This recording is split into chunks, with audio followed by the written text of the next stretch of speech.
everybody is here, we will stand for the Pledge of Allegiance.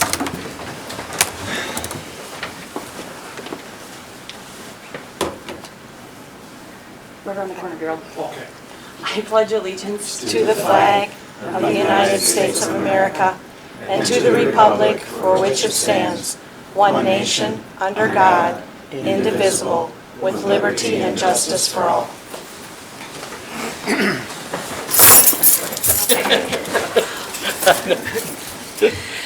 Next, we'll move on to changes of the agenda. Jen went ahead and made some copies for us with the corrections, so we'll go through them real quick. We need to pull 8B2. The software was pulling the wrong month, so we need to pull the July Treasurer's Report and Bank Reconciliation. Yep. And then under 9, we've added R, discussing a possible action on Community Ed Director position this is carried over from the July 2022 meeting. And we also have discussion and possible action on the 22-23 Superintendent Evaluation Process. That's also been brought forward from the July 2022 meeting. Are there any other additions or corrections? I would like to take out of the consent agenda the personnel one, put that in for further discussion. Okay, so we will move that one down to 9T.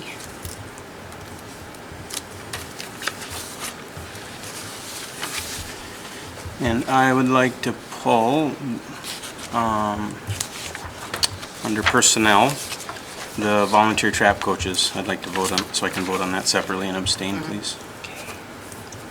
So we will make that 9U.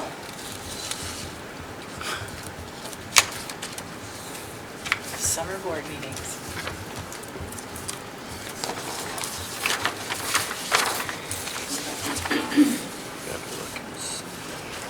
Which one was that, Tim? E4, sorry, yeah, E4. Okay. Yep.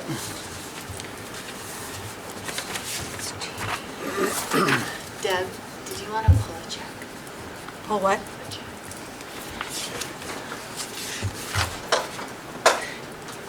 Yeah, we can hit it, we can talk about it right now too. I've done it before during the I don't know what you're saying. the consent agenda, Pull a check.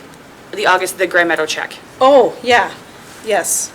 I don't have that written. Jen? I printed off. Yeah.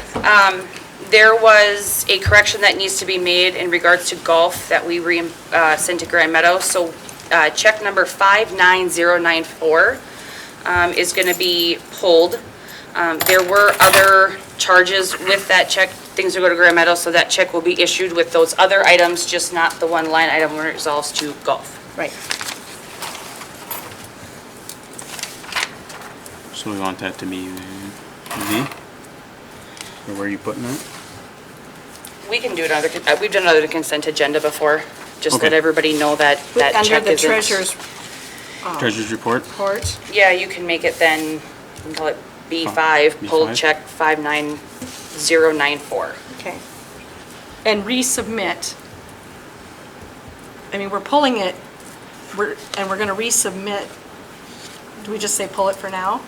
Or do I have to say to resubmit it with the other charges and just not the golf charge?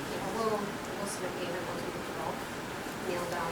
Right, but what do I have to say tonight? You can just go, you can approve all the August bills and July wires minus check 599. Okay. That's all you have to say. Okay. Essentially, it doesn't need to be another line item. Okay. Never done it that Okay, way, yeah. all right. Thank you.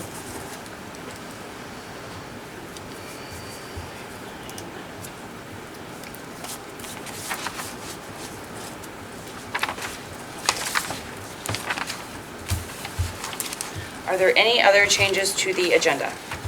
Yeah, I'd like to add to 9 discussion action items. I'd like to add, the first one will be V. I want to talk about the clarification of some previous communication from the superintendent. Okay, so clarification.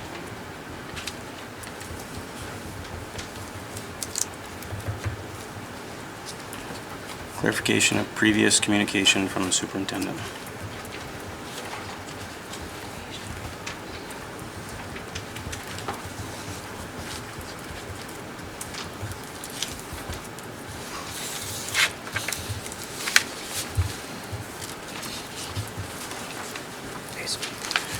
Okay, And then I want to go W to talk about policy 301, 305, 306, please. okay, so policy 301, 305, and 306 Yep. discussion. Yeah, yep.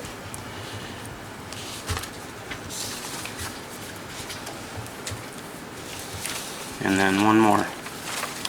X, Minnesota State Statute 3512, discussion. So state statute. 35, Is there any dots in there?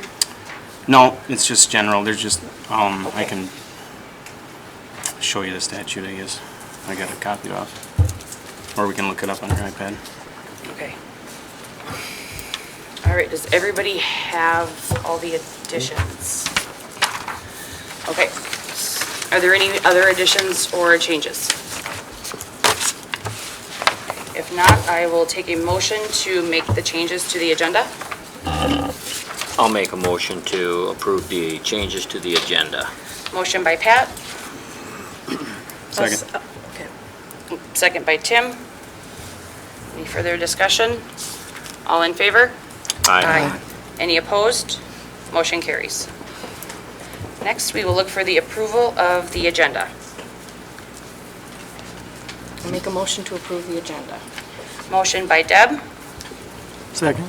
second by Chad. Any further discussion? All in favor?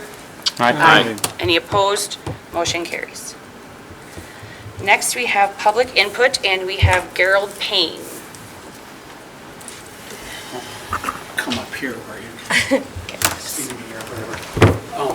I just want to bring some things maybe to the board's attention that I hear community-wise that my wife and I have talked about a little bit. And first of all, I want to thank you guys on the board and administration for the job you do. It is a thankless job. I've been there, done that, so I know what you're going through, but thank you for what you do. But I don't have children anymore in the school district, but I do have grandchildren. And I probably am more concerned on my grandchildren than I were my kids, you know, I need to get that way. But we're concerned on the academics that's being offered here at school. We have tremendous athletic programs. We have tremendous programs for those type of kids. But there's the kids, and I had a son that was that way, that is not sports-minded. They're arts-minded, or they're more business-minded maybe. And we have nothing for those kids. I look at it a little bit like our chorus and band teacher does a tremendous job. Nina does a great job. But she's one person, K through 12. How can you even work with somebody to try to further that or to go farther in that? We have no art program. I know people have said, oh, that's going to be part of STEM now, so it's STEAM. Well, be honest, we all know. What's it going to be? 4 weeks, but it's not an art teacher. Is that person going to be teaching how to draw a line and make it look like it's ending off in the distance and that type of stuff? Actual art history, we have none of that. We look at, we read in the paper, we hire all these football coaches. Nothing against football, I love it. But we hire all these football coaches, but we don't look at anything hiring for the arts or for added programs as electives. You know, I know on the agenda in the past, and I usually watch the meetings on my phone, you're looking at hiring another student support person or whatever. I'm not saying you shouldn't hire those people, that's good, but when do we start hiring teachers? We have a superintendent, we have a principal, we have a student support person, we have 3 excellent assistants in the office. We have 7 what I call administration group, and we have 1 music teacher, K through 12, and we have no art. I just read in the Fillmore County Journal, wasn't last week, but the week before, Fillmore Central, Mabel Canton just approved hiring full-time art teachers. I went to the the ed site for hiring. LeRoy doesn't even have an art teacher listed that we're looking for one. So obviously, it's into STEAM and that's it. We don't look anymore. Those are, I guess, the main things that concern me. I mean, we have less students than we had 5-6 years ago, or even back when we had a band teacher and a music teacher. We have less students, but we have to hire more additional help for the office. And I hear it more and more, and my grandkids, their parents are concerned, not so much in the elementary, but in the high school. We have a tremendous ag program, very good ag program. But if you're a student that's not interested in ag, what is your electives here? You know, I guess that's, just gotta look at my notes. I had some that I wanted to make sure, but. Well, and there again too, with academics, that one of the things that bothered me and bothered my wife, but she doesn't want to ever speak out, is the English program. We don't have an English 12. We have a half year of English 12. English 12 used to be all year. Then they cut English 12 to half a year and put the seniors for the second half in the senior project. Senior project's a great program, but it's not an English program for seniors that are going on to college. They're not writing papers. I can't believe that you'd say a whole semester is spent on writing a paper for senior project, and that counts for your senior English. I'd like to have someone check to see if we even meet the criteria for English. It's supposed to be 4 years. Well, I'm sure we're looking at senior project as an English. I mean, Barb taught it for many, many years. She had 12th grade English, and then she had senior project paper 1 day a week. I think those are things that I just want the board to think about, and I know the year's starting, it's hard to change things, but think about the kids that aren't athletes. And they need to have something to keep interest here, because I mean, I have a grandson that's not an athlete. With COVID, he was just emotionally upset with school. He's come back and he loves it, but there's nothing here that interests him in arts or academics. Okay, thank you for listening. Thanks, Carol. Thank you, Carol.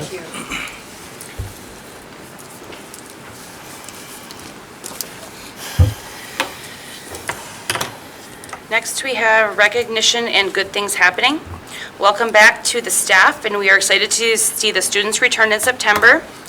Also, thank you to the staff who worked tirelessly over these summer months. The consent agenda, we will look for the approval of the July 19th, 2022 meeting minutes. Was there any corrections anybody saw? Okay.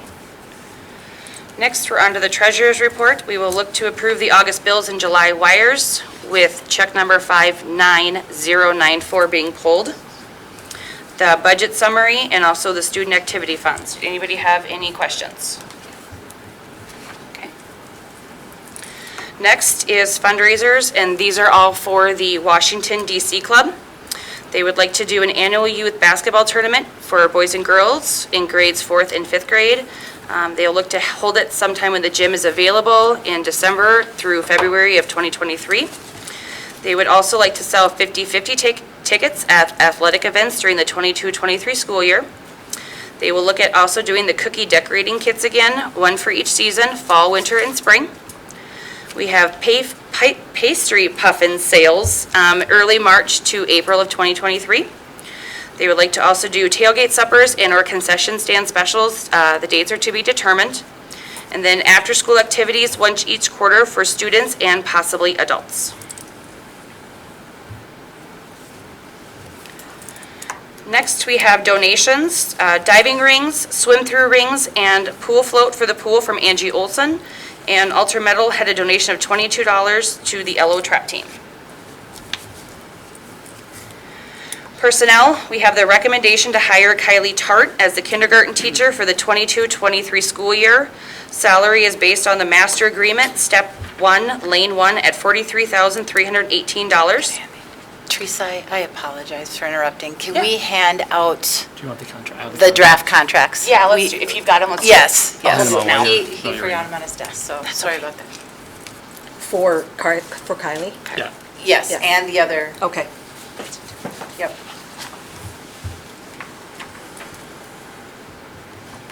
I'll keep reading through these if you guys are okay. Then we'll take a few minutes to read through Yeah. those at the end. Okay. Next, we have recommendation to approve the maternity leave for Becky Morrow. We have recommendation to approve Dave Farlinger as volunteer football assistant. Recommendation to approve Aaron Hungerholt as the junior high football assistant with a salary at $2,875. Recommendation to hire Steve O'Byrne as the junior high boys basketball coach with a salary of $2,459. Recommendation to approve the contract termination for Nevada Hensley substitute custodian effective August 1st, 2020.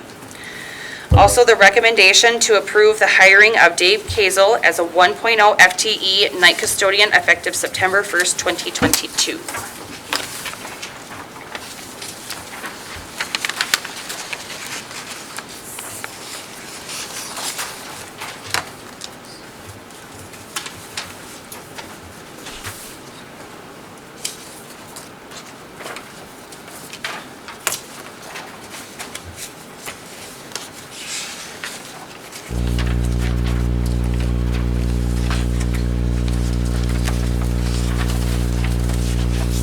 There's two contracts for Georgine. We'll explain that.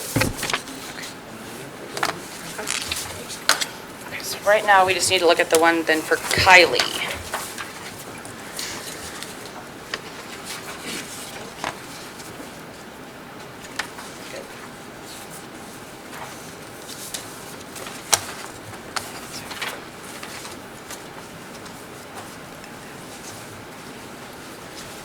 Jen, what is sponsoring university? Is that the teachers, like student teaching kind of Yes. thing? Okay. Yep, any student teaching or field experience, maybe usually they do field experience right away in the beginning of their time and then move to student teaching. Okay. But yes, for this particular one, it would be.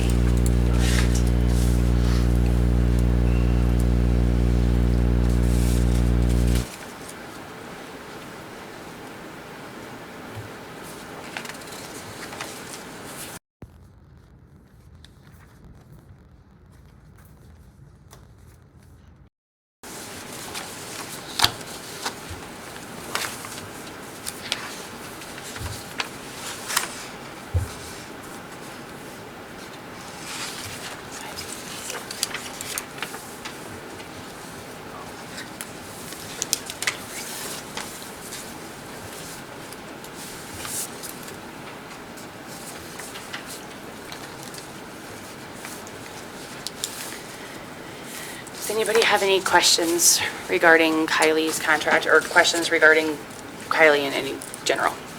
If not, and everyone's okay, we'd look for a motion to approve the consent agenda.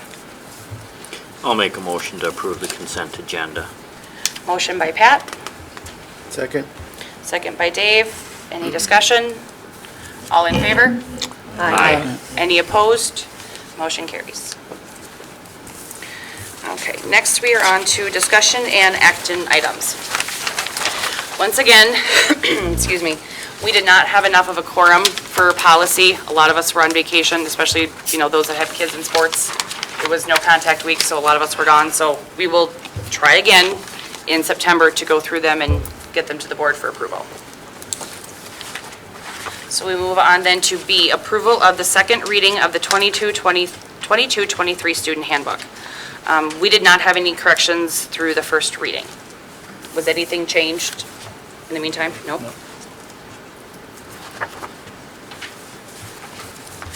So if nobody has any corrections or changes, we'd look for a motion to approve the second and final reading of the student handbook. I'll make a motion to approve the second reading of the 22-23 student handbook. Okay, motion by Cassidy, I'll second that. second by Deb. Any discussion? All in favor? Aye. Any opposed? Motion carries. Next, we have the approval of the second reading of the activities handbook. Again, we didn't have any changes in the first reading. Do you guys know if anything was changed? No? No, that's I not don't- where the fees don't go on that, No. right? No, that's second. So if nobody has any changes, we'd look for the second reading approval and final of the activities handbook for 22-23. I'll make the motion to approve the second reading of the activities handbook. Okay, motion by Pat, I'll second. second by Cass. Any discussion? All in favor? Any opposed? Motion carries. Next, we'll look for the approval of the second reading of the 22-23 faculty handbook. Again, we had no changes. Aaron had no changes. So if there's no other ones, we'd look for approval of the handbook. I move we approve the 22-23 faculty handbook. Okay, motion by Dave, Second. second by Pat. Any discussion? All in favor? Aye. Any opposed? Motion carries. Next is the approval of the second reading of the 22-23 emergency handbook. Again, we didn't have any changes. Aaron doesn't either. No. Okay, I'll make a motion to approve the second reading of the 22-23 emergency handbook. motion by Tim, I'll second that. second by Deb. Any discussion? All in favor? Aye. Any opposed? Motion carries. Next, we have the approval of the second reading of the 22-23 pool employee handbook. We didn't have any changes. No other ones? Okay. So we're looking for a motion to approve the second reading. I'll make the motion to approve the second reading of the pool employee handbook. Motion by Pat, Second. second by Tim. Any discussion? All in favor? Aye. Any opposed? Motion carries. Next, we have approval of the pool manager job description. All right, folks, in front of you, this, as you may recall, the past year or so, we've been working on job descriptions, and this is one we did not have. And so I sat down, I don't know, the past few months at department meetings, and one of our department meetings is the pool, and had Ms. Milks actually give you write down what you have in front of you tonight. So take some time. Feel free to ask questions. I will bring them back to her if you have questions. I don't think I can answer some of them, but maybe. But we want all our job descriptions, filed away at the district office level. And if there is any changes, as I've said before, we bring them forward to you guys too. We do talk to our employees at the end of every year to see if there is any changes that need to be made. Sometimes there is, sometimes there isn't.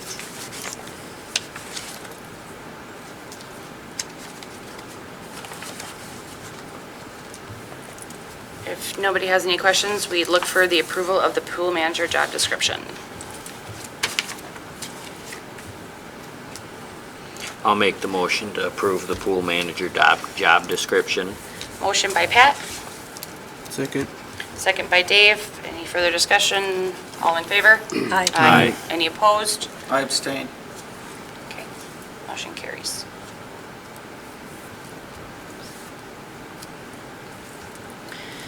Next, we have the approval for the contract for Clifton, which one? The approval to use Smith Schaefer for the 21-22 audit. We've used them for many, many, many, many years. I'll make a motion to use Smith Schaefer for the 21-22 audit. Okay, motion by Tim, Second. second by Pat. Any discussion? All in favor? Aye. Any opposed? Motion carries. And I know one thing I was going to do, that was on my other agenda, I was going to flip these two things around. Next, we have the approval for contract with Clifton Larson Allen for the business management service. And this kind of also ties into the next one too, with the discussion and/or approval of a half-time payroll person. The Clifton Larson Allen contract will be determined price-wise if we do or not hire a payroll person. So Jen, you want to kind of hit it all? You bet. Okay, in front of you is a revised document. Looks like this.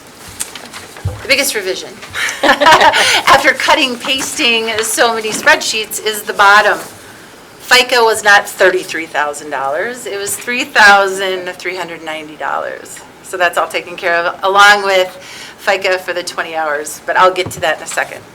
Right now, CLA, so Christy, our business manager Millering, currently is completing payroll for our school district. And typically payroll runs about 16 hours a week on average, just on average. Sometimes it's 20, sometimes it's 12, but on average that's 16 hours a week. That could be up to 64 additional hours a week. If you look at the bulleted points to wonder what she does in terms of those duties, we wanted to lay this out pretty clearly for you guys. But what she does, she puts new employees into SMART. SMART is our financial management system, so she puts them all in there.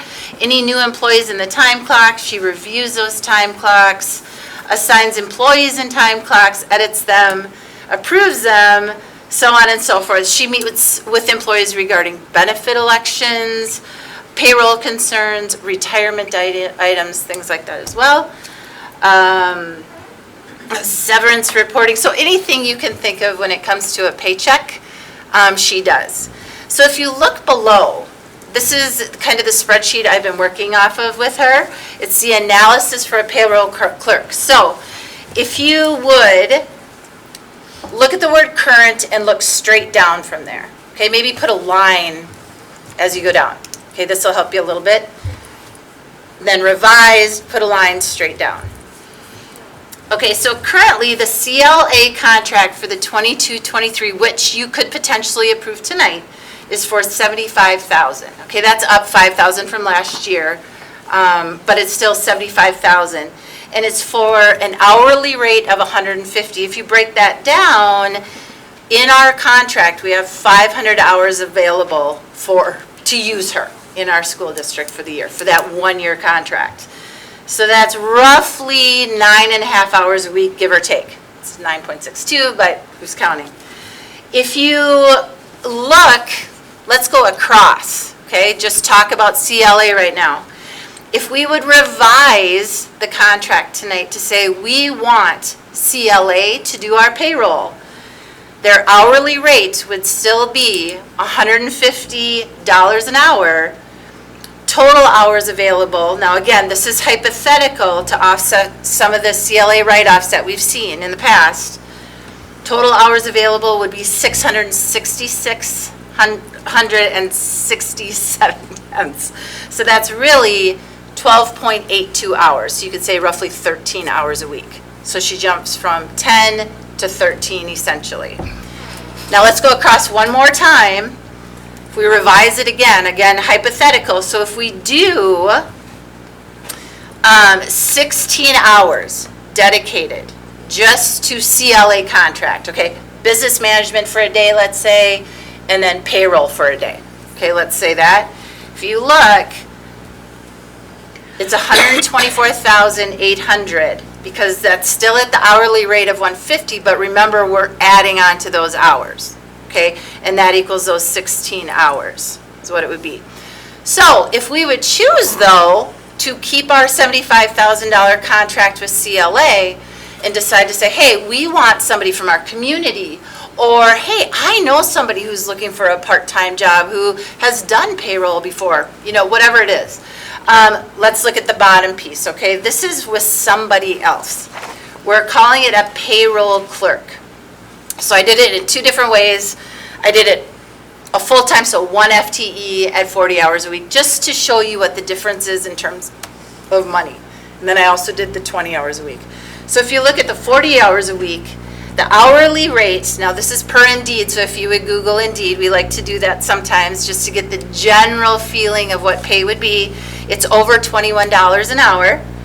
So the annual salary for that particular person at 40 hours a week, not part-time, which is shown on your agenda, but at full-time, it's $44,324. Now, if you add those benefits of FICA, which legally we have to do, and PERA we legally have to do for this position, we're hovering about that $51,000. Again, that's full-time though, okay? If you look at somebody else doing payroll at part-time, so 20 hours a week, essentially you split that in half. We're roughly $25,000. And then if you look at below too, I did reach out to our consortium superintendents, all those within our SPEC consortium, our special education consortium. All of them have more than a 0.2 FTE for payroll and business management. So we do. Currently we only have a 0.2, you could say, because she's here one day a week. So. Also keep in mind too, I neglected to tell you this, but if it was somebody else, these numbers run, this is without medical. You know, they can ask for that, that's something different. We'd have to, this would be a brand new contract for your district, so I'd come to the board and ask for suggestions on that. But these numbers are run without medical insurance too.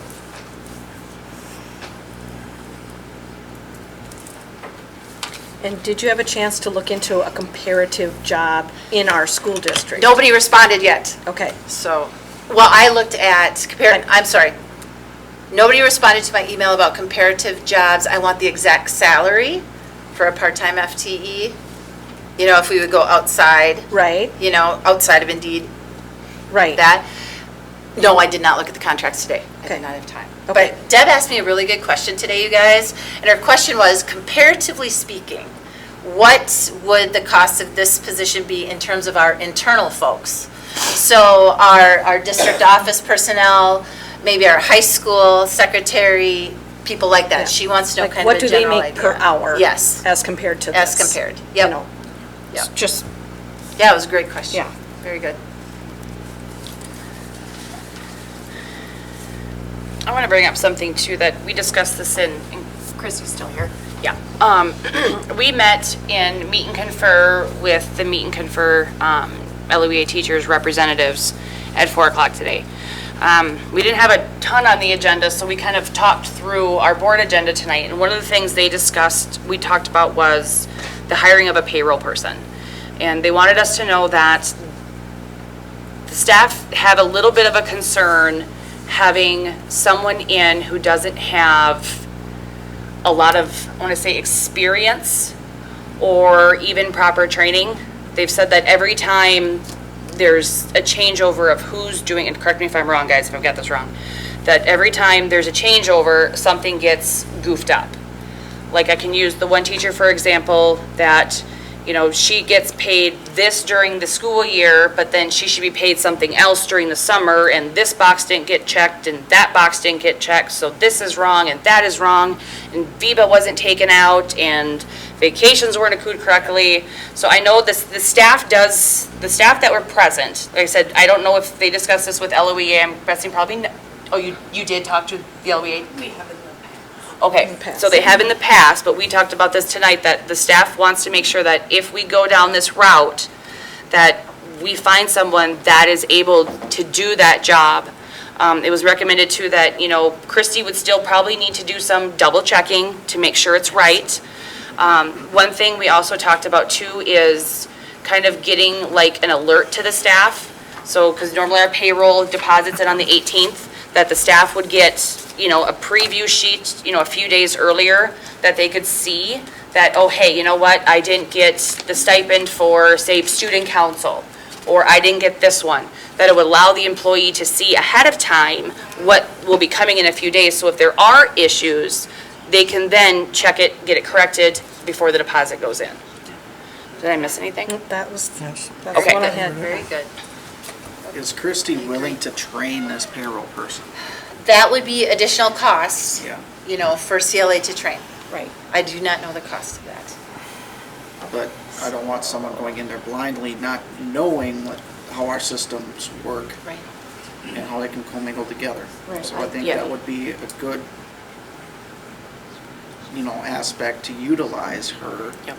For sure. to train this person, because we've gone down that rabbit hole before where it hasn't been trained, and we've had someone in this position before, and it hasn't worked out. Well, can we just request that they have experience? Payroll experience of some sort? I mean, Payroll experience required, or, Yeah, yeah, when we.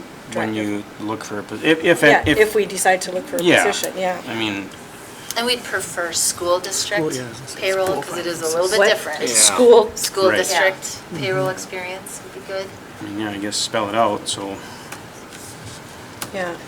So in the past, CLA has written off some of the hours. Is that happening now too because of the payroll piece? So the 75,000 would still be accurate based on what she, Still be accurate.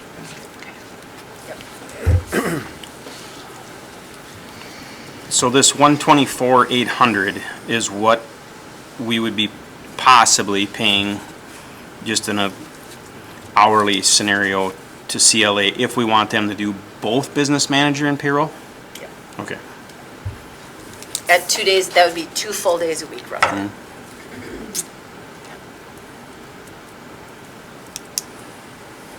And what if we had, so we're hearing that she's spending upwards of 16 hours weekly, 64 hours per month, okay?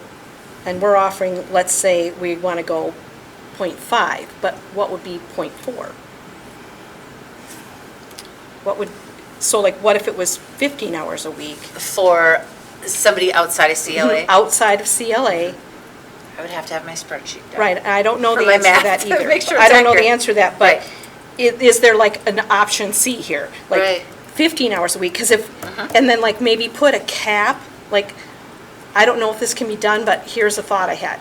You know, you have like 15 hours a week, capped out at, let's say, what would that be? It would be 60 hours, but cap it out at 65 in case there's, give, you know, like a little room for, since we don't exactly know what it's going to take this person to do this job, Yeah. you know.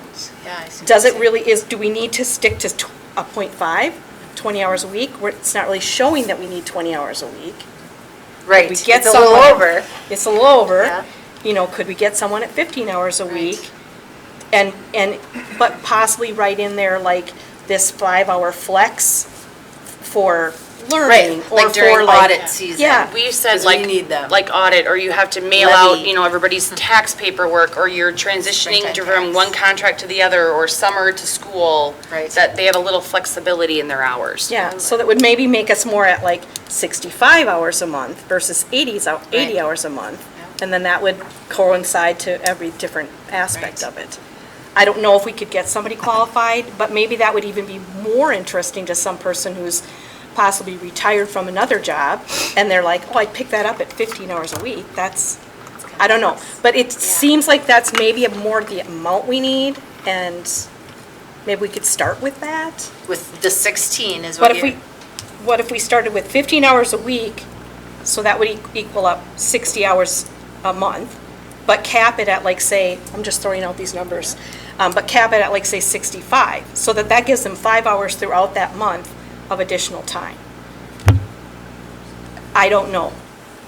I don't know. That's just a thought that went through my mind. Yeah. And if we go outside of CLA for this, you know, the last time the district paid for training, I do believe that was 20-some thousand dollars. So everybody's got to keep that in mind if we're gonna go outside of CLA and we can't find anybody with the qualifications. Right. There's a possibility that if It you're would gonna pay cost to us train a them. lot, yeah. And that was a few years ago, so. Right, right. there are companies that do payroll for businesses. I don't know if that works for school districts or not, but I can't, we've never used anything like that, but there are companies that do that. I guess I have had no problem with CLA. They're familiar with everything. That's just my thought. Does this have to be decided on this month, or can we kind of post a position like what Deb was saying, and go back to Christie and CLA and say, hey, we're gonna test the waters and Do you have a Yep, problem with that? yep, she's aware of that, because I Okay. did tell her if the board would choose this second option of the payroll clerk costs, she would have to continue. I guess for me, I don't mind, like kind of Cass said, do we have to decide tonight? Because I mean, if we are considering going out, we need to consider, talking to the staff to see what issues they've had, kind of, is there anything that else we can think of for, say, the job description or previous history that, we've had a little more, kind of background digging of what we need before we go ahead and send out, say, hey, here's what we're looking for, but we missed this or we missed that. Maybe we take a little bit of time to make sure that we have the requirements we want before we just run out and post it.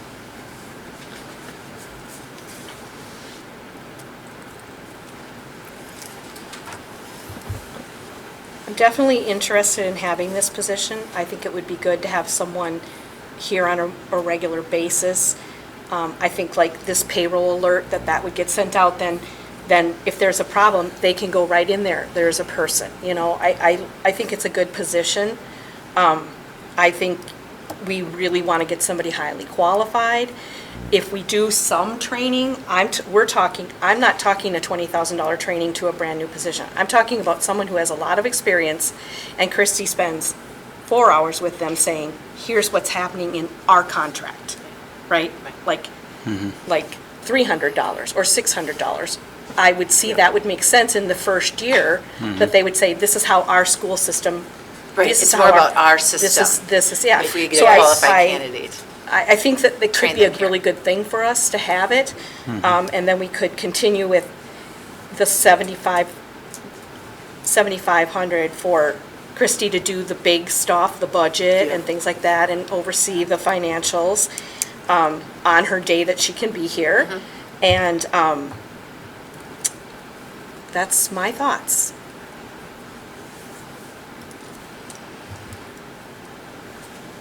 Seems like kind of a work in progress. I It don't is. feel comfortable approving anything one way or the other myself right now. I do recommend you do tonight approve the CLA contract, though. Okay. She has been working since July 1 under the guise that and it's no fault to any of us, we just finally got the contract. Because of all this, there were some discussions about this, and we need to know. But tonight, we should approve that. We can always revise the contract next month if we so choose to go with CLA for this, hypothetically. Let's just say that. Or not, at least it's approved tonight, because she has been working since our fiscal year started. I would say at the minimum, we could approve the 75,000 that it was gonna be, and then, if, we end up not finding someone, Jen's right, we could always come back and say, okay, now we need to bump it up some more for our cap. Yep. If we have to, even for training, because I can talk to her about that. Hey, we want some training from you. Can we bump up our cap a little bit? We're willing to pay a little bit of training, so it's not a write-off. Maybe it's 80,000, Does Does CLA, because I know like Christy does the business manager stuff, does CLA have people that just do payroll? I believe so, but I don't know for sure. Okay. I've never used CLA for payroll anyway, so I That, don't what know. Dave said kind of triggered something in my head. I thought they did, but I don't know for I can sure that ask they them. might have somebody that, kind of like Christy, but they just do payroll and they leave the big stuff to, But they might still get the hot 150. that's a good question. So that wouldn't do us any good. Correct. I guess that'd be something we could always I ask can too. ask though, what their Yeah. daily, or what their hour is. What hourly rate is. I'd like to make a motion that we approve the contract for the $75,000 with CLA for the 22-23 school year, and that we actively, So you might want to wait and. if I'll you're- just do that. Well, I'll just do that. Yep, let's say, we'll do the payroll one under the next All one right, if let's do that that. works. Okay. I'd like to make a motion to approve the CLA contract for 22-23 for $75,000. Okay, I have a motion by Deb, I'll second. second by Cassidy. Any further discussion? All in favor? Aye.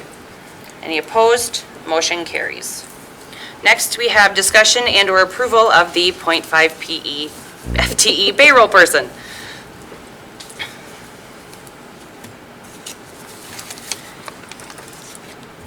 here's where you do that, I Deb. know, right? She's trying to think. What is the word I'm looking for? Actively, It seems like they're still working on that. but we need to make a motion that they more continue working information. on it, right? Yeah. To develop We need maybe a job description, requirements.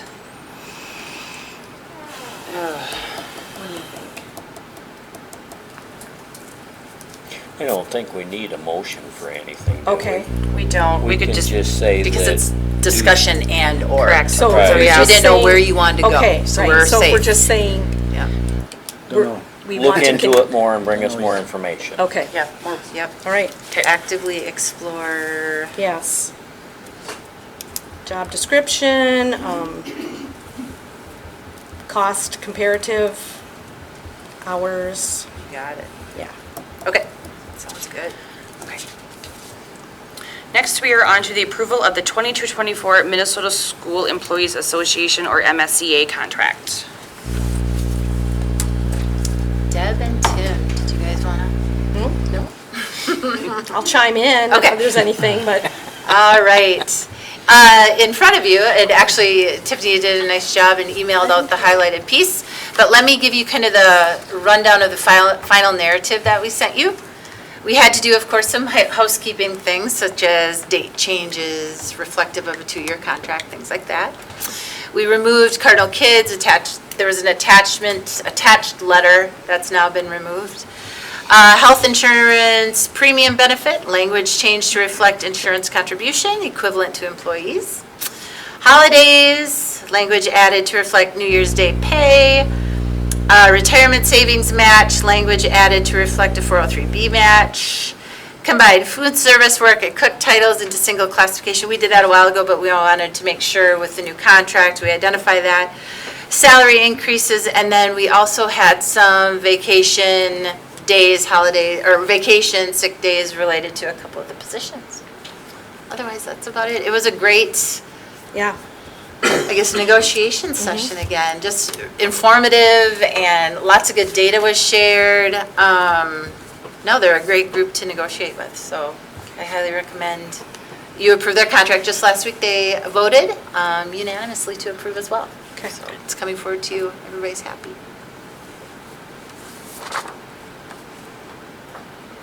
If nobody has any changes or questions, we'd look for a motion to approve the contract. I'll make that motion. Okay, I have a motion by Dave, Second. second by Pat. Any further discussion? All in favor? Aye. Motion carries. Deb and Tim, I'll need your signature Okay, before you leave tonight. Okay. On two, two separate one sheets. is, yep, one is for the MSEA, their version and ours. So, Oh, they're the same. yep, they're the same, but Yeah, meaning they their each copies. need a sign. Yep, Okay. yep.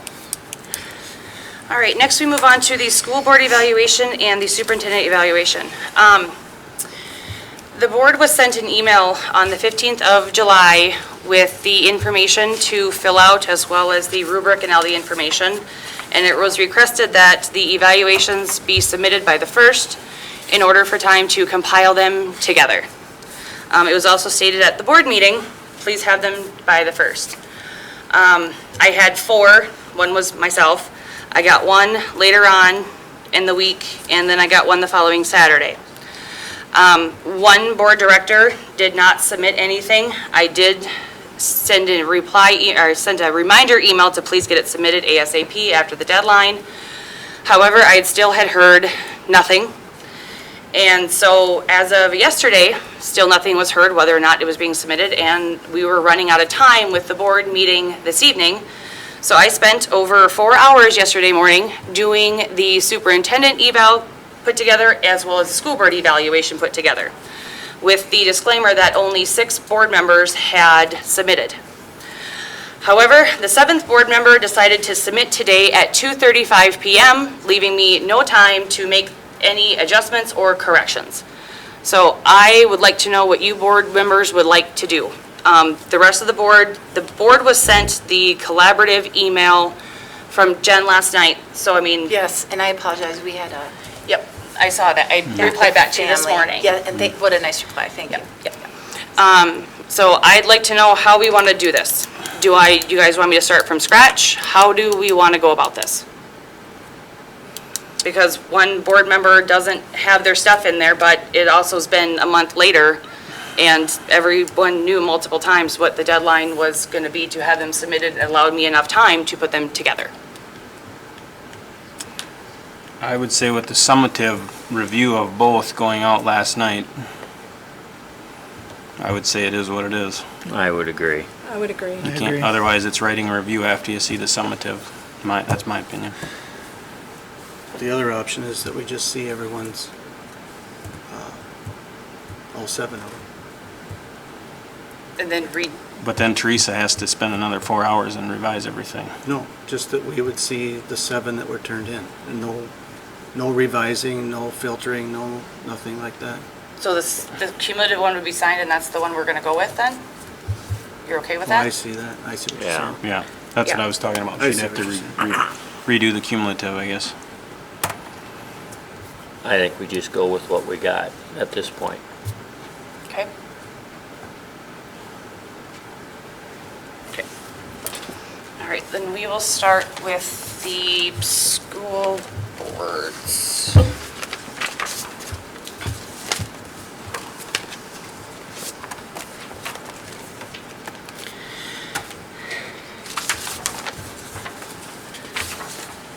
Okay, so would you hand that to Jen for me? Yep. Those are all the copies. Like I said, I didn't know who sent in, who didn't, so I just copied everybody's. Good enough, awesome, thank you. The first goal for the board was to develop a strategic plan. I looked through everyone's that had submitted and kind of, if somebody said, 2 people said the same thing, I did the same thing for superintendent. So say 2 board members said the same thing, that went in here. 3 board, absolutely. So if things were mentioned more than once, they made it in. To develop the strategic plan, evidence or progress or growth, the consensus was the board has approved the contract with MSBA to move forward. A little progress has been made, and we are at the point of still waiting to get meetings set up to start. Does somebody say something? No, I was just agreeing. Our goal number 2 was to continue to improve, to work together as a school board. The consensus around everyone is that we still have improvements to be made in this area. As a board, we struggle to work together as one voice and have a lack of trust. We need to continue to have good democratic discussion and set personal agendas aside and work in the best interest of the district and our students. And there needs to be a balance between the board and administration that needs to be found. Does anybody have any questions or comments?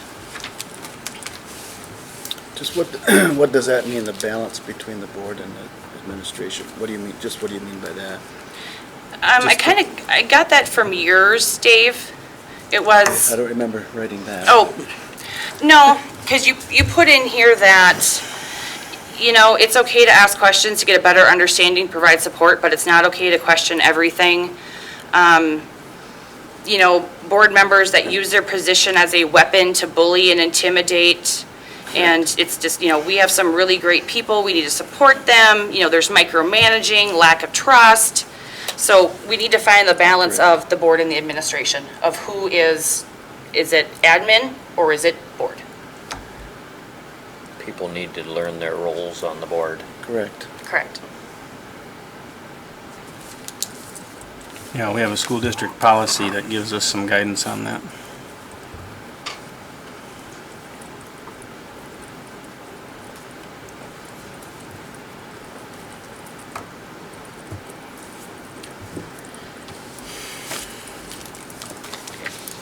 If there's nothing else, we will move on to the superintendent evaluation.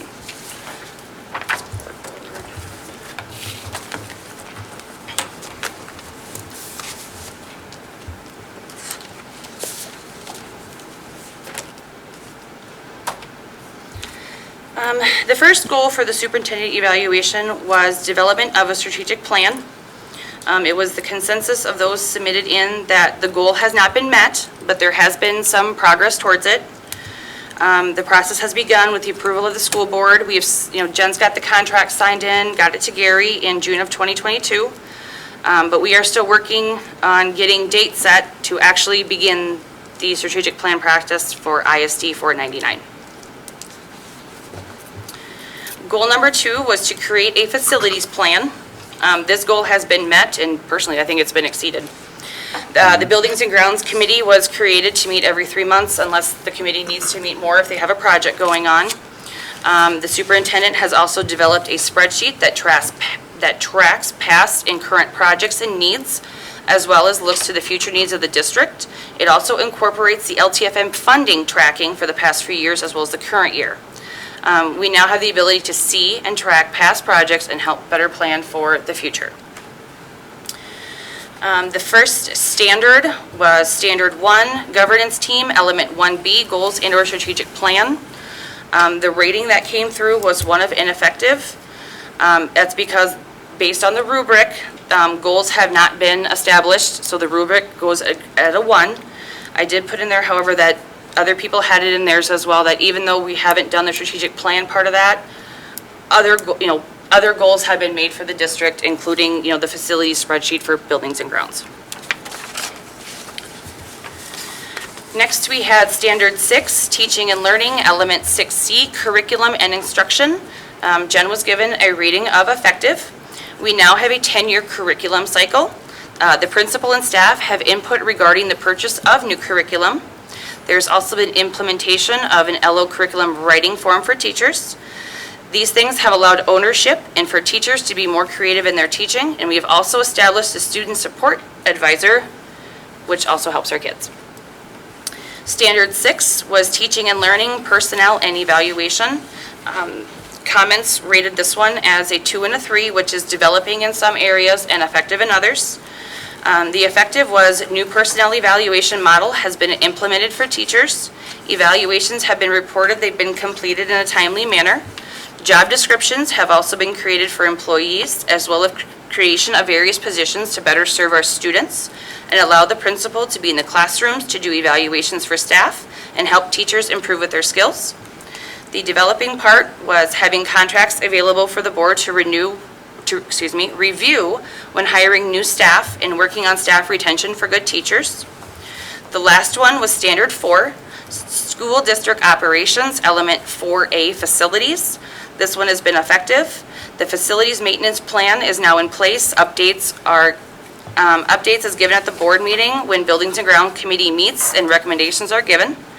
The Building and Grounds Committee consists of board members, administration, teachers, and community members for input and help with prioritizing projects. Improvement projects, just as the LED lighting, pool mechanical issues, and have been addressed this past year.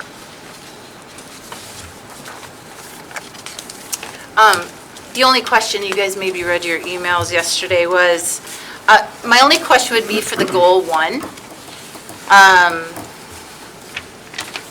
The question is the school board strategic planning my goal? And Teresa brings up a really good point here. Is your goal my goal, or was strategic planning based off the LTFM, curriculum cycle, transportation cycle, things like that? I'm asking the whole board. Because if it's a school board strategic plan, that's not my goal. It can't be, I'm an ad hoc member. That's my only question. But it relates to the Standard 1, the governance team, where I struggle with the word ineffective when we haven't established a strategic plan yet, so you haven't seen what I can do within a strategic plan. So I'm wondering what's another term to use for that? If you want to keep the goal as a school board goal, meaning your strategic planning, I'm great with that, but I think we need to maybe word it a little different to identify that. So for example, when we do strategic planning and meetings are finally established, because I've sent out quite a few emails on that, and to Gary Lee, as Teresa knows, poor Teresa, CC'd on everything, but once those happen and you see me take action in those meetings or after meetings, that's when the grade kind of happens. So ineffective, that word doesn't make sense because nothing's happened if you're basing it off that goal as a school board strategic So plan. when the goals were set, what month was that, I wonder? Last September, It was, yeah, September. October, something like that. 11 months. Wasn't that, I mean,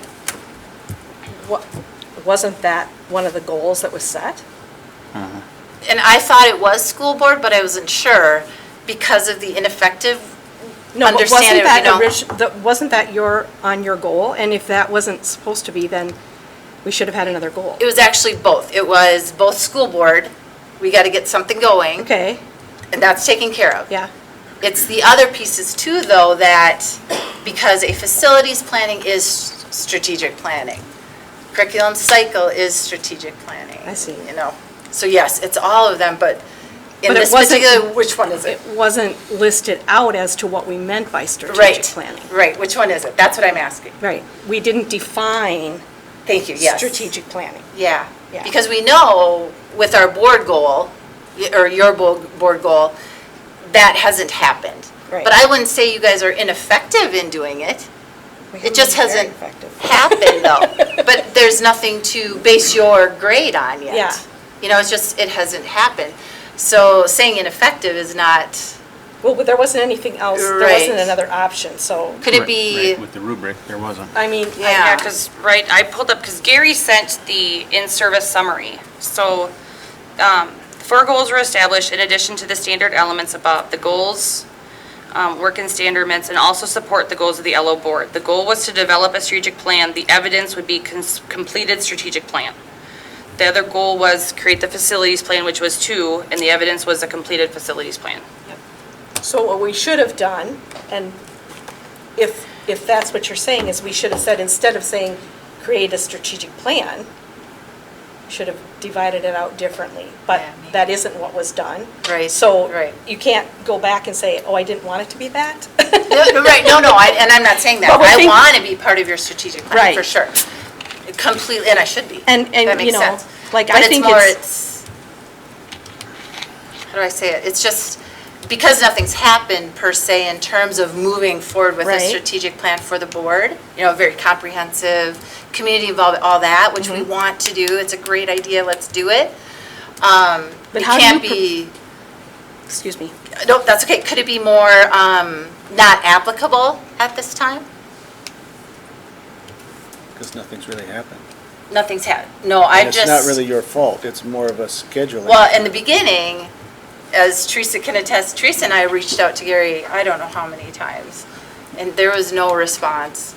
And then, we did get a response, and then a contract, a week or 2 later at the very most, so that was good, we got it done. And then we started this process of, hey, what works for this group?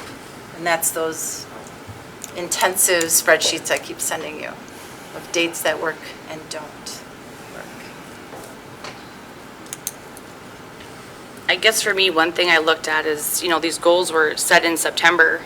Nothing was done until I started making the push for it in March, April. So, I mean, there was 6 months where, I mean, truly none of us did anything until I finally, you know, made the push to, we need to do this. And see, that's where my disconnect was, kind of going back to what you guys are saying is that then me? Do I do the school board strategic planning? Or do I just focus on my strategic planning in terms of the overall district level, not school board level? But that's my disconnect, you Yeah. know? So.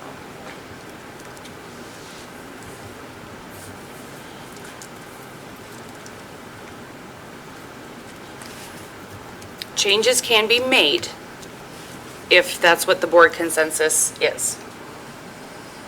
We can make changes and bring them back next month if that's what wants to be done. Otherwise, it will stand as stated. Because if you look at like goal 1, develop a strategic plan, evidence of progress and/or growth to date. If you solely look at your school board strategic planning, there has been progress in terms of trying to get it going.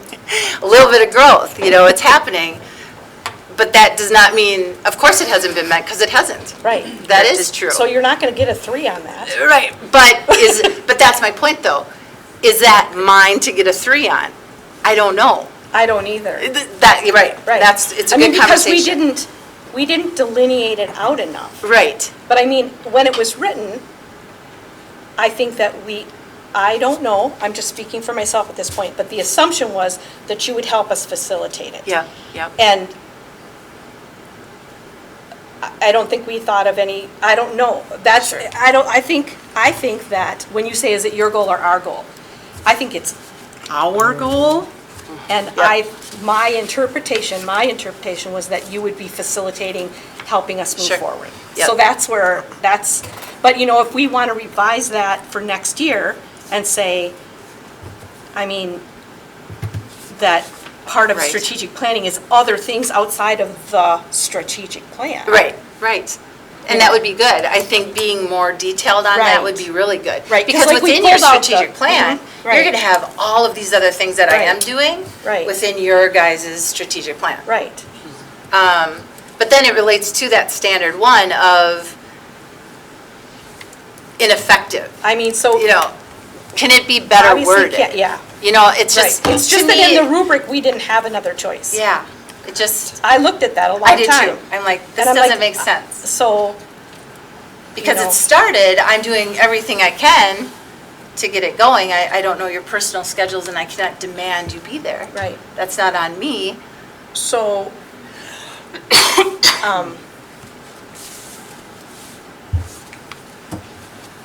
can I look at this one? I don't have mine in front of me. So, goal has not been met, but there is a little progress towards it. Process has begun with the approval, but that's not the one you're objecting to. You're objecting to standard one governance team, Right. Just element, because goals and strategic plan.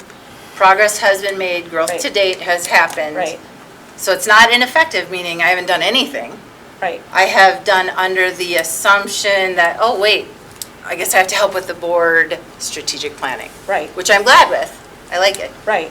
I think we Right. need to stop saying it's the board strategic plan, because technically, it's the district strategic plan. It's not just the board, it's the admin, it's the teachers, it's parents, it's community members. Oh, completely is. It's not just Completely the is. board, it's getting it's everybody. Right. It is. That's really important. But it's because it's in the evaluation, how it's laid out. So, if we go by the rubric that we had, we can't possibly say that it's been met, but we can say,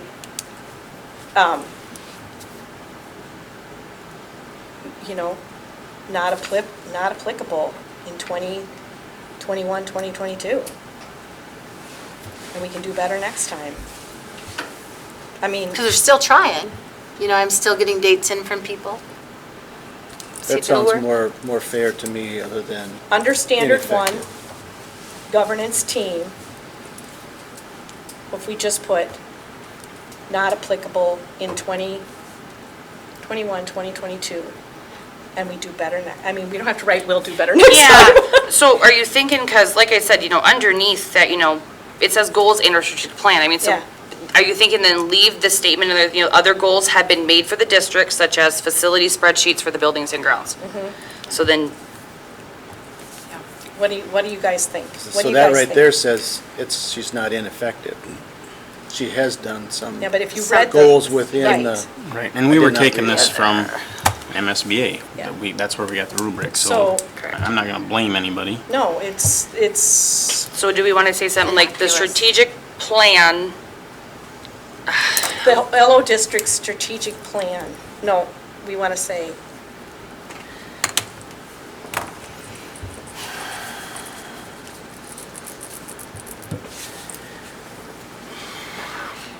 You could say, as goals for the strategic plan are not applicable at this evaluation time, the very beginning stages are in the process. So like your first sentence? kind of pull it down? Yeah, so and just take don't off put a just. number there. Right. Just don't even put a number there. Doesn't have to say one or ineffective, but as goals for the, like, she worded it right, as goals for the strategic plan, what did I just say? Have not been developed, so therefore it's Right, are Applicable not for this. applicable at this time. At this time. Make sure you say at this time, because then it grows into the next time. Right. You guys want this to grow. Right. Okay, so hold on, I gotta make sure I get this right now so I can redo this. As goals for the strategic plan have not been developed, it No, is. don't put At that. this, Put are not applicable at this time. As goals for the, okay, hold on. That's okay. Should have brought a laptop. Okay.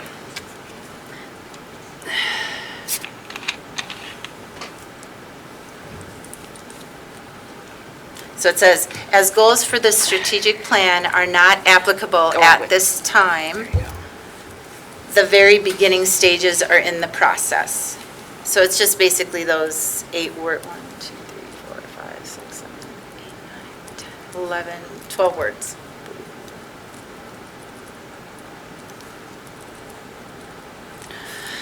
Okay, as goals for the strategic plan are not applicable at this time, since the, oh crap. okay. Yep, then the comma, no, That- the that's- comma, so At this time, comma, afterwards. as beginning stages, Or ju- The very beginning stages are in the process. That could just be another separate sentence. Of applicable at this time, period. The very beginning stages are in process. Okay. That's another sentence. how do all the board members what does everybody think about making that wording change? Works for me. Read it again. Okay, so standard 1 governance team, element 1B would read, as goals for the strategic plan are not applicable at this time, the very beginning stages are in the process. There have been other goals made for the district, such as facility spreadsheets for buildings and grounds projects. I'm The okay word with as in the that. beginning, wait now. And you're removing the word ineffective, right? Yeah. Yes, I have that crossed off, so yeah, would read what I just wrote. Yep. I don't think you should, I think you have to take off the word as too. Goals for the Okay. strategic plan, not as, but goals for this strategic plan are not applicable at this time. Okay, got that Okay. in there. And then the very beginning stages are in progress. Okay, so capital T. I think. Okay. Are there any Anybody else? objections? That works. Okay, so then is there anything else we would like to go through and review?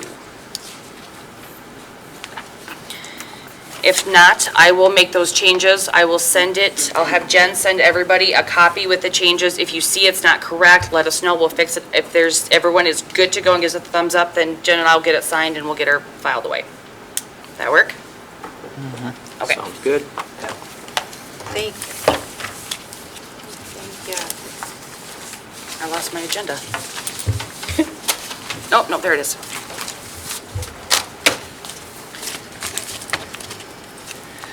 Okay, next we have the approval of Lubenow Housing Abatement for, I don't want to read the address on camera. It'd be in Ostrander, and as before, it's for the 5-year tax abatement. A motion to approve that? Okay, motion by Deb, Second. second by Pat. Any further discussion? All in favor? Aye. Motion carries. Next, we have the approval to keep the 21-22 inactive student activity accounts open for the 22-23 school year. Accounts include Drama Club, class of 2025, and class of 2026. And if I remember correctly, all the accounts are supposed to have some type of activity in them, or technically you're supposed to close them, but we're being requested to keep these open because Drama Club is now making a Just comeback. developing, yeah. Yep, and some classes. So to keep them, not to keep them, yes. Yes. Yep. Open, okay. I make a motion that we keep active the accounts for Drama Club, class of 2025 and class of 2026. I have a motion by Deb, I'll second. second by Cassidy. Any further discussion? Okay, all in favor? Aye. Any opposed? Motion carries. Next, we have the approval of changes to the 22-23 athletic fees. You guys received an awesome spreadsheet about that, and you're going to note no major changes. We're not going to hurt our constituencies' pocketbooks, so that's a good thing, but we do ask every year for you guys to approve these fees. So I highly recommend tonight you do the same.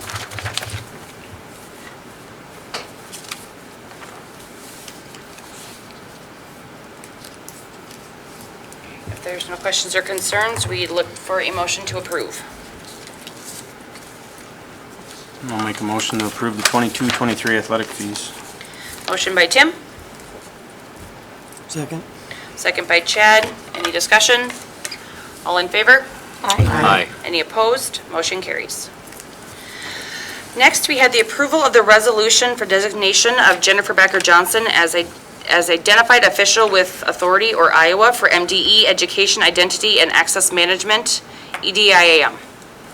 This is a yearly approval, and if approved, Pat, you have this. Yep.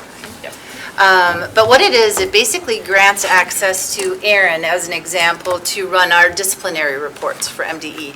Gives access to Tiffany if any financial reports need to happen, or Christy Millering, our business manager. So I go in and approve their access for 30 days or 365 days. And it can only be one person that does that within your institution, and it's oftentimes the superintendent has oversight of that. So, but it's a yearly thing you should expect every year.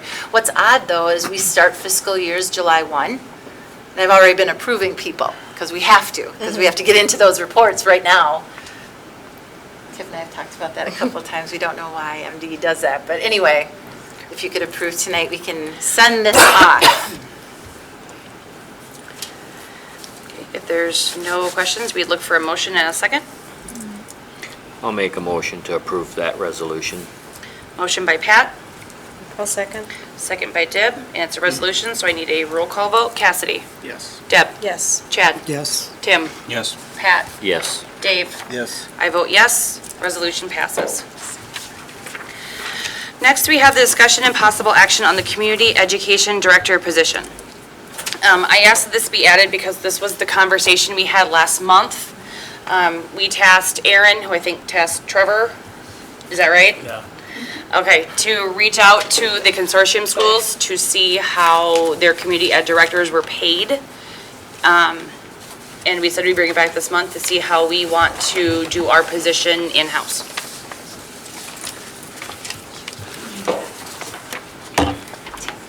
You want me to speak?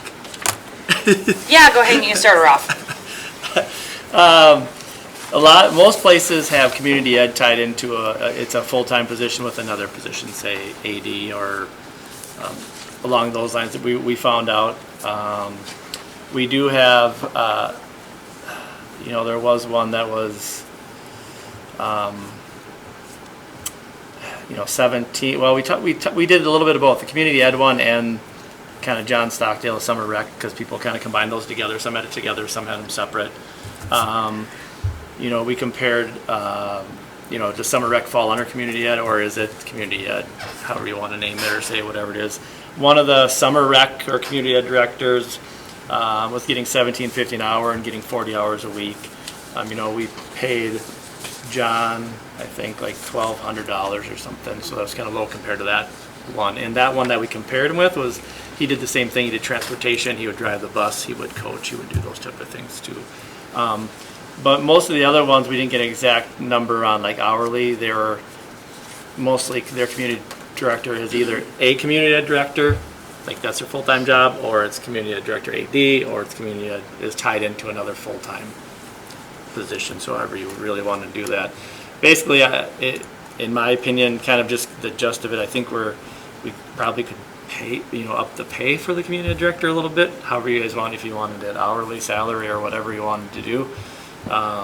Especially like when I compared John and this other person who did almost the same thing, we're kind of off with the $1,200 compared to $17.50 an hour for 40 hours a week. For how many weeks, do you know? June and July, I think Okay, that. so 8 weeks maybe? Yeah. Okay. And John was getting $1,200 the whole Yeah. summer, so. Right. I don't know, just wanted a couple numbers just so you Yeah. guys kind of had an Right. idea. I know we had talked a little bit, Deb, of maybe up in the, a couple Yeah. months ago, we talked about. Yeah, maybe that looking was at basically about the secretary taking over the Yeah. job and then whether she was getting paid as a coordinator or. secretary or both Yeah. or whatever, Yeah. So, I don't know, like I Making said, sure. I think we're, in my opinion, if we're gonna keep it like that, by itself. I think we need to up it a little bit in order to get somebody who would be willing to do a good job with it. In my report too, I talk about a lot of things we do with the Student Service Center, and if we could start tying community ed into some of those activities and projects, you know, we have the Mayo Clinic building, which we were talking about doing adult classes down there eventually, but that'd go through community ed. So I don't know, I would like to see us build that, but I think unfortunately we might have to pay, up the pay to get somebody in to be director of that. Do we have a job description for community ed? I believe we do. Okay. Community ed director? I think it's on the same form as coordinator. Okay. Is there a difference between the community ed coordinator and a community ed director? In this district, there was some HR stuff so for the director, there was some HR stuff that you Okay. have to deal with, There's attending more of the meetings, at least 3 meetings a year you have to have for What kind of- community. With your community education Okay. committee, you have to have 3 a year. Discussions of budget, Right. that happens with the director. With the director. Not the coordinator. It What are we can, advertising It for? can. A director or a coordinator? We have nothing posted right now. we've only internally, Internally only, 'cause Did we kind of director. it's just like discussion. yep, because Leanne's still our coordinator. She wants to continue with that, but not directing. Why is it called the coordinator? I don't know. Does anybody know that? I don't know. Okay. I always thought it was That's different. community ed director I never heard that there was a coordinator director. I've been on community ed for years. It was always the community ed director was the person running the program, and Leanne was the community ed assistant. I've never heard director coordinator, so Yeah. I'm not sure, yeah. I don't know. We need clarification on that. Yeah, I can find some history for you guys. I mean, we need some clarification on that. Are we looking at what are we looking for? Are we looking for a director? Is that just semantics, coordinator? Not if you're paying them assistant? differently. Right, pay would be different, for sure. I mean, coordinator versus assistant, is that just semantics? Coordinator assistant probably. Unless we're paying it differently. Unless there's a fee, unless the pay is different. Are they an assistant? What are they expected to do as an assistant? Are they expected, what is the expectation of what the assistant does? What is the pay? Versus the coordinator. What is the expectation? Do they go out and get the job? Do you just make the list of who's going to come to the class and check to see who did their money? Or do you go out and get the teacher, schedule the room? That's the difference between an assistant and a director. Or not a director, but the coordinator has to make the whole thing happen. You have to find the location, find the instructor, do the advertising, okay? And an assistant then does a lot of the paperwork, sees that they've paid Right now, for we it. didn't have 3 people, we had 2. 2. One was called a coordinator, I- or I- assistant. Like I said, I've always heard director assistant. I have never heard moved around director all I've heard. coordinator. I think the easiest thing, and just in my opinion, could we set it up like the athletic director where you're, whatever word, director. Right, or whatever coordinator, word, yeah. And then you have the assistant, because you have Trevor and Nikki. Right, Yes. Athletic director, whatever that Be is. Right. consistent in Whatever this. your naming would be, I envision community being the same. right. And then, This person but then, does- like you're talking their about- responsibility, Yes. what is their responsibility? Yes, one is more like the collecting the money, the Right. paperwork, this, and this is That's hiring the what I coaches, think we hiring the have to teachers, clarify. hiring the, Yes, setting up all your stuff, or scheduling gym time for athletics, but I'm gonna schedule the art room for art class. Right. Yep. yeah. So, a little clarification on I job. will try to find some stuff for you guys. Yeah. I'm Or not- we I can don't just find a lot of good clarify, we stuff can in just the file. clarify, what our expectations are. Because I believe, and somebody can correct me if I'm wrong, and Leanne might kill me, Oh. but I think she wanted to keep the assistant piece, is that correct? So we're looking for, The head Yeah, person, the head whatever you guys person. want to call that. Right. Yep. And, so like in the assistant though, we need to be sure that the expectation is she doesn't have to find the instructor, Right. find the room, do all that, Yep. And if she does, then she needs to be paid the higher salary. Right. Correct. I don't, that's what I'm saying, the job description to go with Yep. the responsibility. Absolutely.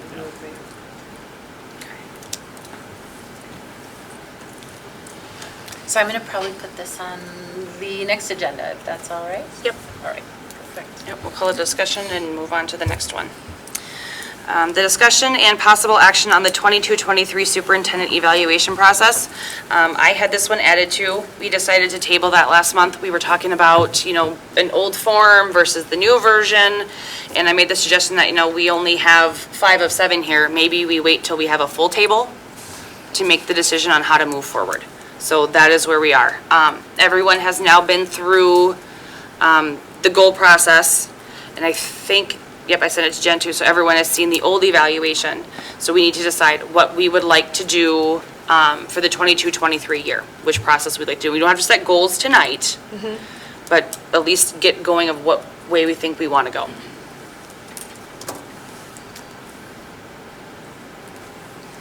So just to help you guys out a little bit too, reached out to regional school districts, superintendents, and asked them what form, if there were forms out there, what do they use?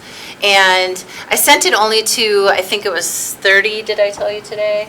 I think it was 29 or 30 superintendents. 17 have only responded thus far, and those 17 use the one you're currently using, the MSBA one. So over half so far, anyway. If you I want think that we can data. see the difficulty in that by what happened tonight. Okay? When we set a goal, if it's too vague, Yep. then it's open to too much interpretation, then it's not effective. It's not effective way to evaluate. If you're, if we're gonna do the goals, which, I think we have to be more specific in what we're looking for. Right. If it's just like what we did in goal 1 and then like we interpret it all differently and you interpret it differently, then that's not an effective way to Right. evaluate. We're evaluating based on this information, like that. So I think that's where we kind of started looking at the combination of the other one where we could I got it more right fine tune. And I don't know, I haven't worked with the other form, but I think you can see the challenge with the goals type one. I'm not objecting to it, but I think we have to learn from this that it has to be much more specific, because otherwise, how effective is that in evaluation if we're not evaluating on the same thing?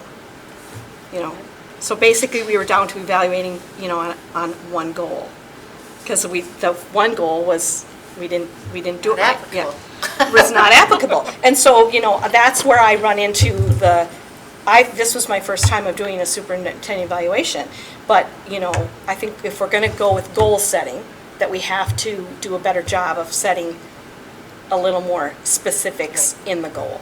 That's my. And Deb, you weren't here last meeting, but I talked a lot about the importance of I really like the MSBA evaluation model because the goals relate back to our staff and students.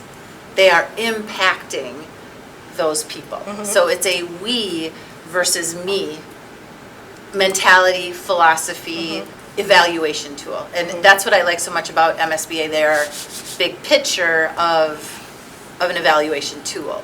And I talked a lot about that. In my recent email to all of you, I talked too about, it's not a got you moment in evaluation. Some of you have an opportunity to evaluate staff, not teaching staff, I'm not saying that, but but you have your own staff you get to work with and had that opportunity. And it's a hard task, but it's surely not, hey, it's time for me to get her.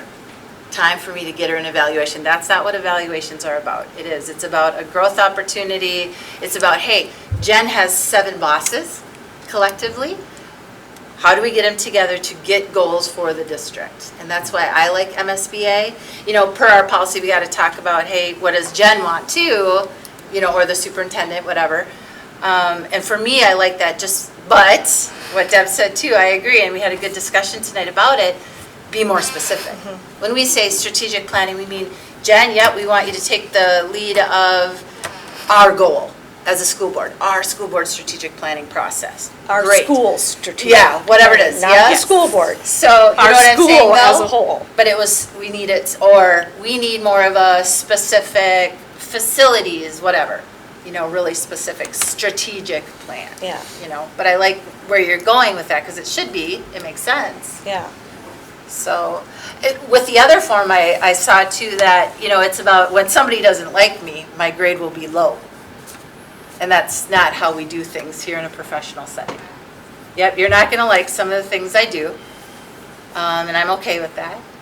That would be, I mean, we've seen that in the past with that evaluation, and that would be very evident from one. I mean, but we're here trying to collaborate all 7.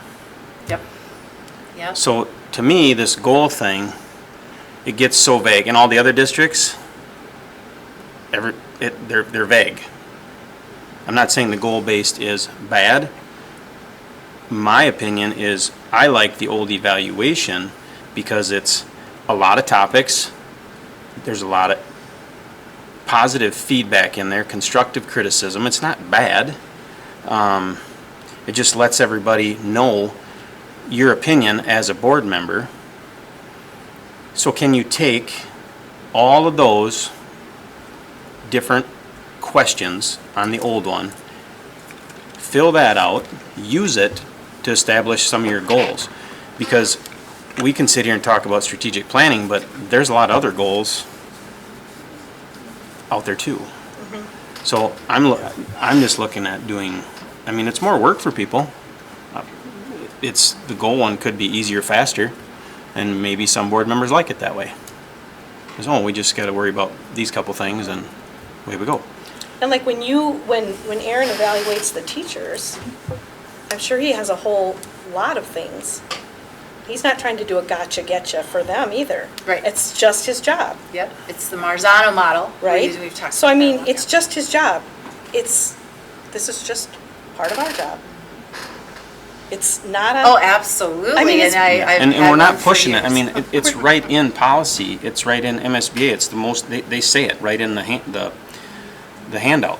It's one of the most important things you'll do each year. Yeah. So, Absolutely. it's nothing more than that. And then when I went back, just to see this goal setting, or not, I'm sorry, evaluation, there is nothing to be found in priors. Right. I do feel bad for all of you, and Tim did make a good comment, Jen, you won't. No, And that because we never held the bothers me for contract. all of you. Yeah, we never held the contract with the previous. But I did go back to Southland and ask them, and they found nothing either, when you If they didn't find anything, that's bad, Right, because I know we submitted evals. So, Yeah. So if they're putting them in the trash can, that's not our problem. That would be their problem. right. So that's not there, per them, Yep. I don't serve them, so I can't say otherwise, but I believe him. So, just with the mid-year and now a possible new, I don't mind being a guinea pig, I don't, but sometimes I have to kind of stall a little bit and say, wait a minute here. Is this the right time to do this brand new one? Let's maybe first get the MSBA one right, goal setting, and then move on and get a little bit more specific. And yeah, I'm open to it, I'm not saying otherwise, but again, is this the moment? I don't know. Well, I kind of like the idea of looking at the other evaluation form and using that to help us set our goals. True. You know, Could be the because platform, yep.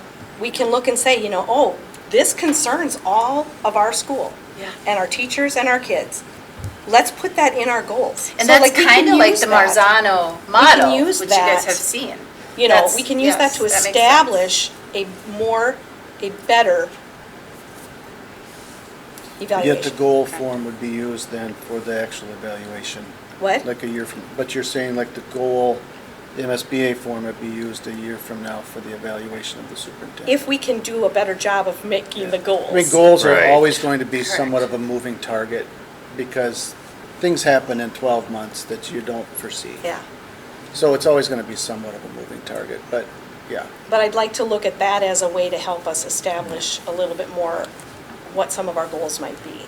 And there again, the moving target, we talked about it tonight as a board and as a superintendent, and we figured it out. Yeah. Yep, that's right. That's, all you gotta do is talk. Yep. So Deb, you guys are thinking that, complete the old evaluation. And then kind of look at, okay, so Jen had, No, not completed. use it as a platform. As a tool to establish the goals, is that what Okay, you're so are you saying? thinking like everyone, like fill it out, so I say it, so say we got, Jen has all 5s in coordinates, I'm looking at number 1 here, coordinates staff development and procedures and programs. We know she's at a 5, or no, what are you thinking? I'm thinking we look at it and we see, this is important. Gotcha. Let's be sure that these things are covered in our goals. Not Okay. rating it, not rating it, but looking at it and going, okay, look, this is important to our students, this is important to our community. Let's establish that as part of our goal. Okay. I'm Using with it you as now. a platform, to as a establish the tool. goals. All right, Not that we I'm- would have to fill it out. Okay. But that we would use it, we would read it, we would study it, we would incorporate, Okay. so that we know a little bit better what we're asking for. Okay. What is our goal? And Alright. this will help us to identify. That's what I think. Okay. That's my opinion. I'm with you now. Okay. I like that too, but something that we do in building and grounds is we actually list 1 through 5 what things we want to accomplish with the building and grounds. I think that is what I think all 5 or 7 board members need to do as well, that we could report back to somebody and say, hey, and then we could compile all of them and say, okay, this is 5 people wanted this as the number 1, goal getter. Okay. The number 2, 3 people wanted this, number 3, so on and so Prioritize forth. them out, kind of like what we did Yeah. with Gary, that, Yeah. facilities, I think, had like 10, and I Yeah. mean, that was the max, we made sure that was in there. Because I Okay. think we accomplish more doing it that way versus going through all these different various forms. And we can still come up with a conclusion this way. Yep. Just list them out. I mean, Yeah. it's simple, list them out. What do we want? Do we want curriculum-based? Do we want to hire more teachers? Do we want to get more programs in here? That could be part of a overall, under the strategic goal that we could set for Right. Jen. Okay. And as a district-wide. Yes. That doesn't just fall on her, that falls on every one of Right, us. exactly. Correct. And that So- that's one of those that would incorporate into both a board goal and a superintendent goal. Yes. Yep, and we'd have a disclaimer on each one that if it's a same board goal, superintendent goal, everyone needs to work together, not just, because that's where we had the Yes. disconnect of who's doing Yes. what and who's going where. Or have it specific bullet points underneath those, like, meet during these. That would and be good. We could say, Jen, we're gonna task you with those, and then as a board, we're gonna be tasked with doing certain things, because the communication barrier is why that form was ineffective. Yep. That's good. So, that's just my viewpoint on it. I'm thinking with what we want to do we want to do a special meeting just to do that, where that's the only topic of the night? Where we have nothing else to focus on, it's just the evaluation for both the superintendent and the board? How You to know, it set would up. be nice if I send out the spreadsheet of strategic planning, just bear with me here, Okay. to establish a day, night, whatever, for strategic planning, have Gary come down and he can help with this. Because Gary is good about he'll listen to us, like, this is what we're thinking, so do you know what we mean? And then he could get it on a form for us. And we can start our strategic planning. Kind of double them up both in the same night, start with eval, then hit strategic planning. Yes. So I think going into it with goals in mind already would help us out instead of sitting there and trying to figure them out. We could be prepared versus kind of out of the blue thinking, what do we need to do kind of thing. Yep. And maybe we need to get the teachers involved because they're the frontline workers that see this on a daily basis. They need their support, and that could be our support to them. So I think they need to be involved as well. And that's where it comes in with the strategic plan. Everybody's got A voice. a voice. Correct. Because if we say that we're only going to ask the teachers, how do we not ask the parents? What do parents need? What do your grandkids need? We can't exclude them either. No, absolutely. Open it up to the public. Correct. But like I said, that's where Tim said too, that's where a lot of That's the what the strategic strategic plan is plan for. will do. Yeah. they Because actually- everybody gets an input on Right, that. that. Correct. I'm gonna change then the spreadsheet a little bit to say AM, PM.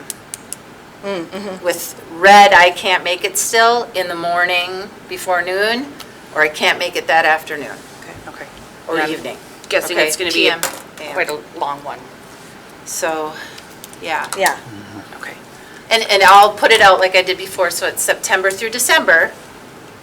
You know, it'll be all those months, but we will find one day right there. We did find one day, and it was this meeting, but it was too late for Gary to Yeah. get stuff ready. Would you check? We will find a date. Would you check with Gary to, I'm sure he's not gonna say no. Right. I know Gary, but just double check and let him know that we may need his help with this. That way we don't, Yep. kind of get us okay first. Yep.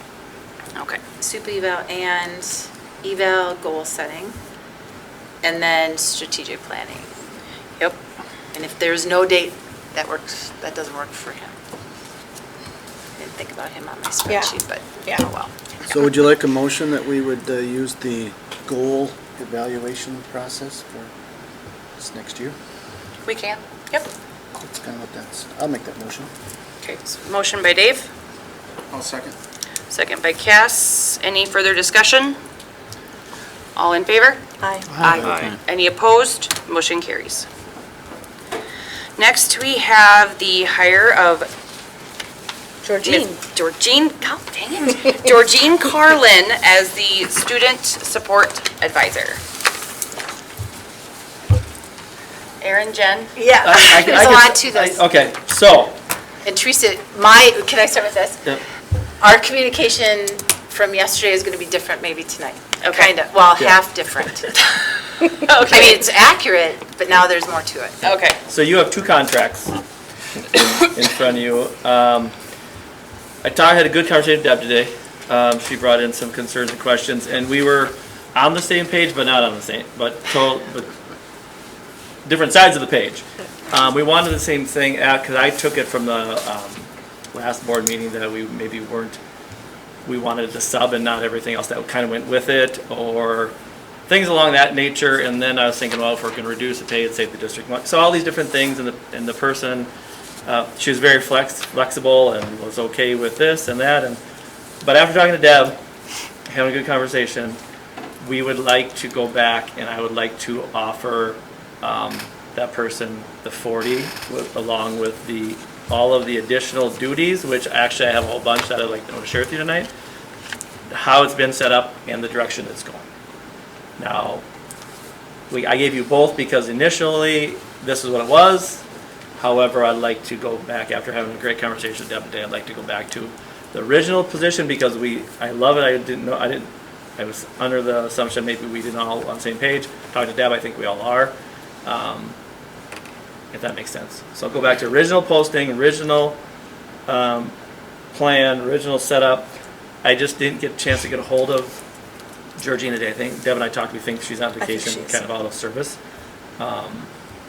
We drew up both contracts. I'm gonna offer her the 40. The original posting. If she original wants posting. to stick original with the posting. 25, I'll let you know.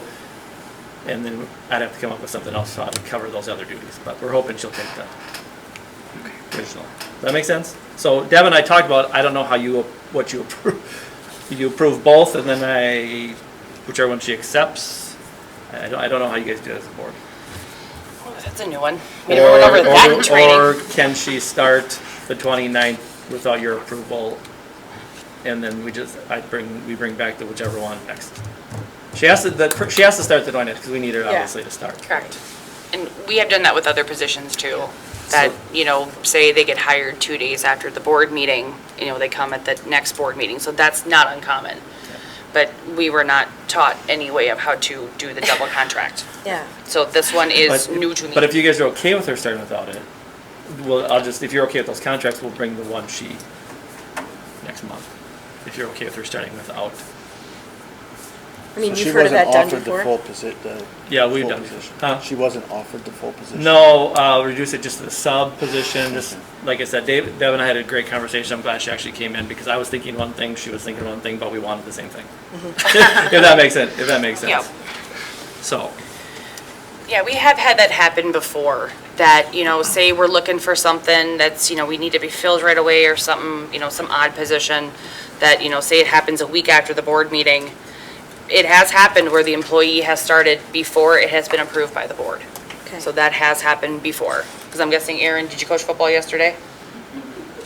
Maybe. Yeah, there you go. I was a volunteer yesterday. Oh, well, fine, but you know what I mean. So we have had those type of things where employees do start before the board So- does. How are you guys want to do it? Can we just make a motion to approve either of the contracts for Georgine, whichever one she prefers, and then you just let the board know at the next meeting? Or to Which route she or to took. authorize offering the Right, full package, yeah. something Whatever like you that. That would work. Yep.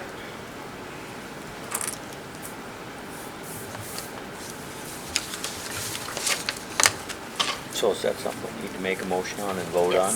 Yeah. So I'll make a motion that we authorize Aaron to give Georgine Carlin the option of the full contract, if she so desires. Perfect. Okay, I have a motion by Pat, Second. second by Dave. Any further discussion? All in favor? Aye. Any opposed? Motion carries. Next, we have the approval of track coaches. So we have the recommendation to approve the fall 2022 volunteer track coaches. Head coach Gary Schaefer, assistant coaches Chad Node, Tim Lewison, Dan Lois, Mike Main, Andy Ness, Mike Welsh, and Bob Dries, as well as team assistants Brenda Arndorfer, Annette Kiefer, and Pam Stoddardallen. I'll make that motion. Motion by Cassidy, Second. second by Dave. Any discussion? All in favor? Aye. Any opposed? I abstain. I abstain. Okay, motion carries 5-0. Okay, next we have clarification of previous communication of superintendent, if I wrote that right. Previous communication from the superintendent, yeah. So I'd like to talk as a board with the superintendent as well. From her email to the board, on July 28th, 2022. The first point I wanted to discuss with the board, and I don't know, it talks about the past 6 years the district has been through a lot. She recently received an email outlining the lifespan of the superintendent, and then it goes through the superintendents and how, I guess, how it's worded as far as school board removed. Mr. Sampson was not school board removed. Tim, just a clarification, these aren't mine, as I said in the communication, I received this Right, information right, from and I said somebody that, else. you received an email. Yep. Yeah, so I just want the board to understand, Mr. Sampson was hired full-time at Southland, and we shared him. So he was not school board removed. Mr. Reshitar, he was not school board removed as well, he resigned. The interims, of course, that's what they are, interims. If they want to apply for a full-time superintendent position, they certainly can. So Mr. Arsenault was not school board removed either. He did not apply when the other two candidates did. So I just wanted to touch on that for clarification. And yes, it wasn't Jen's email. She Right. received an email from someone.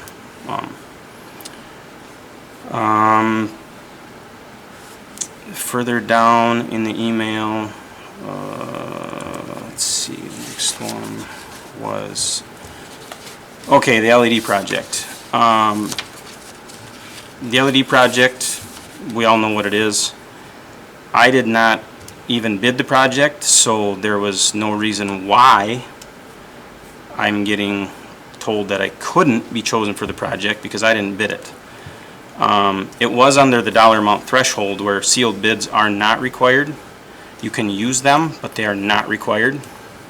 There's other methods too. So if you want to use them, that's fine, but you're still under the dollar amount of the requirement. It was approved by the board to do a Yep. closed bid, though. Yep, so the other thing when it comes to that is in statute where they talk about 470, statute 471.87 brings up exceptions two exceptions, 123B.195 and 471.88. Now, 471.88 is, there are a lot of exceptions.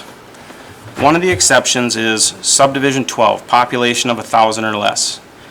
An officer of a government unit may contract with the unit to provide construction materials or services or both when the sealed bid process is used and the unit has a population of 1,000 or less according to the last federal census. The officer may not vote on the question of the contract when it comes before the governing body for consideration. So the last census, I think I looked on Wikipedia, from 2010 was 929 people in LeRoy. So there's some gray area with the bid law. So a lot of people, we don't push that. Why? I mean, why? Because really, if you wanted the job at the end of the day, we would do just what Retrofit did. They bid the project, they subbed it out. So all we have to do to circumvent some of this language is, if I wanted to bid the LED project, I would just call another electrical contractor, say, hey, here's my number. You want to sub me out? Here's my number. You put on what you want. If we get the job, we work together. Simple as that. So if I really, really wanted to go that route, I could have, because I had a bid drawn up. But the timing, it didn't work. And I said that at the facilities meeting. So I just wanted some clarification there that when you start using the word could not, everybody needs to understand that moving forward with projects. There's a lot of rules. Like I say, there are 18 subdivisions to those exceptions. And I put it in there because I'm not an attorney. I received information from our school board attorney. Right. And as we've talked about on this board again, I think Dave said it, it's always who the better attorney is when some stuff gets brought up. Further on the email, we talked about, or we had some communication email about the state football trophy. So I would like to talk a little bit about that. She attached an email from a community member, which I'm not going to say, related to some student items. And because I was in the initial meeting with that parent, we couldn't talk about the student's name. So what I would like to touch on with the state football trophy, I met with a parent and an admin in a meeting, the four of us. I have an email from the parent letting me discuss this situation. And I can show it to you guys here, if I can find it through all these papers. Right here.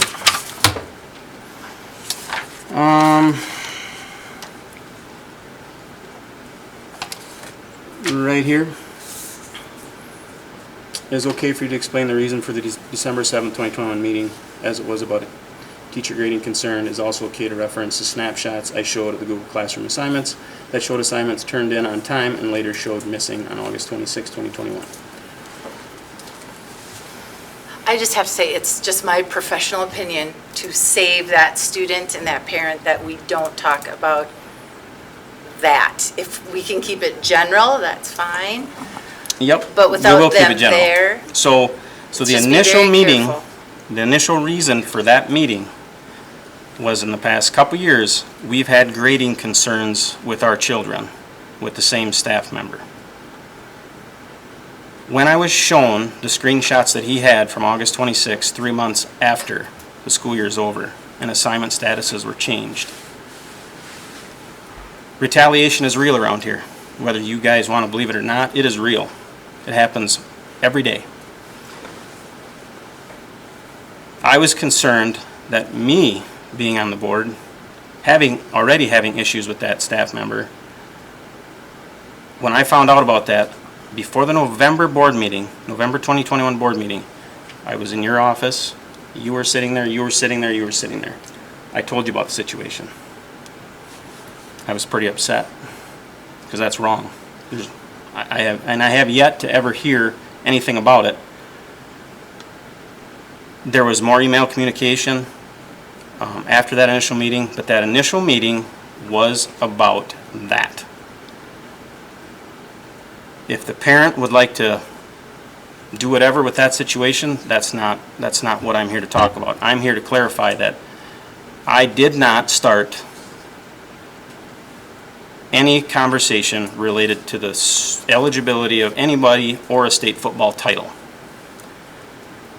That is true. He I did took, not start any okay, of so that I took conversation. the next day off after I got a call on January 11th from a parent asking me if I said this. I said, nope, absolutely not. I later got some more phone calls because there were staff members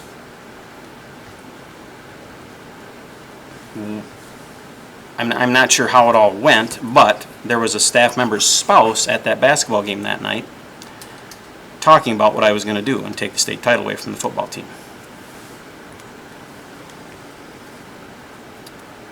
And for those of you that don't know me, my son is Tristan Lewison, number 8. He's a wide receiver.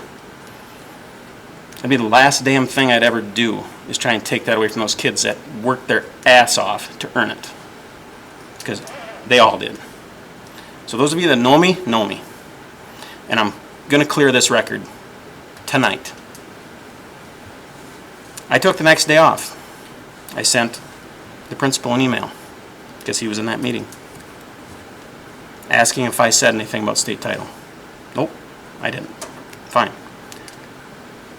I sent the same email to the athletic director. Wanted a response. He wouldn't give me one. I came into school, met with him and Aaron. He walked in the office. It wasn't good. I let him go. It was terrible. And there were people in the office, kids in the office. He never would give me anything in writing. Take it or leave it. I took that day after the rumor came out, I took that next day off, which would have been Wednesday, to figure this out.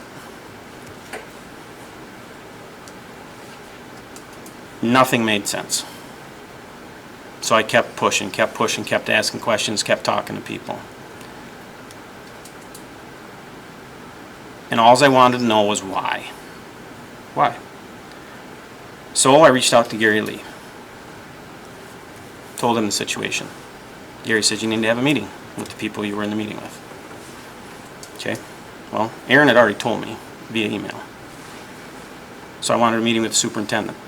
So I emailed the superintendent. Took a few months. We finally had a meeting the end of May. She brought Aaron in. I brought Teresa in. Teresa was there solely as a peacekeeper or guidance, whatever. Gary knew about that.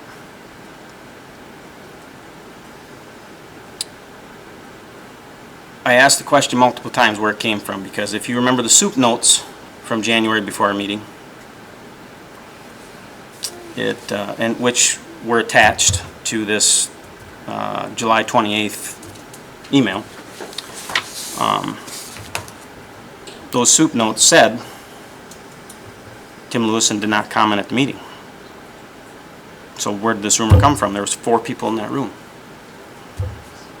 Well, I've got emails correspondence with the other person in that room. So I asked the question, kept asking it. I kept getting the answer. I don't know. And I got an answer from the other person sitting there that's on this school board, our board chair. She was in a meeting that day and overheard where it came from. And now we're in a dilemma. Do I stay quiet to keep the peace? I can't. Teresa, I'm going to ask you, what did you hear that day in that meeting that afternoon of the 11th? I was told at that meeting that you and the other parent were going to take away the state title it was asked by the union president if they were set to have another vote of no confidence against me after they took the first one in the first 8 days. And they wanted to talk with me, and they were gonna go back and re-vote again after that meeting. And it was asked if they should, if the union president should go back and report to the LOEA about the state title, and the superintendent said, yes, you tell them everything. So the next day when I took off, I asked the principal, the athletic director, why didn't anybody call me? Why? Known me for years. My kid's on that team. Why didn't somebody call me? I'm a school board member. Come in and have a conversation. Nothing. Retaliation. Simple.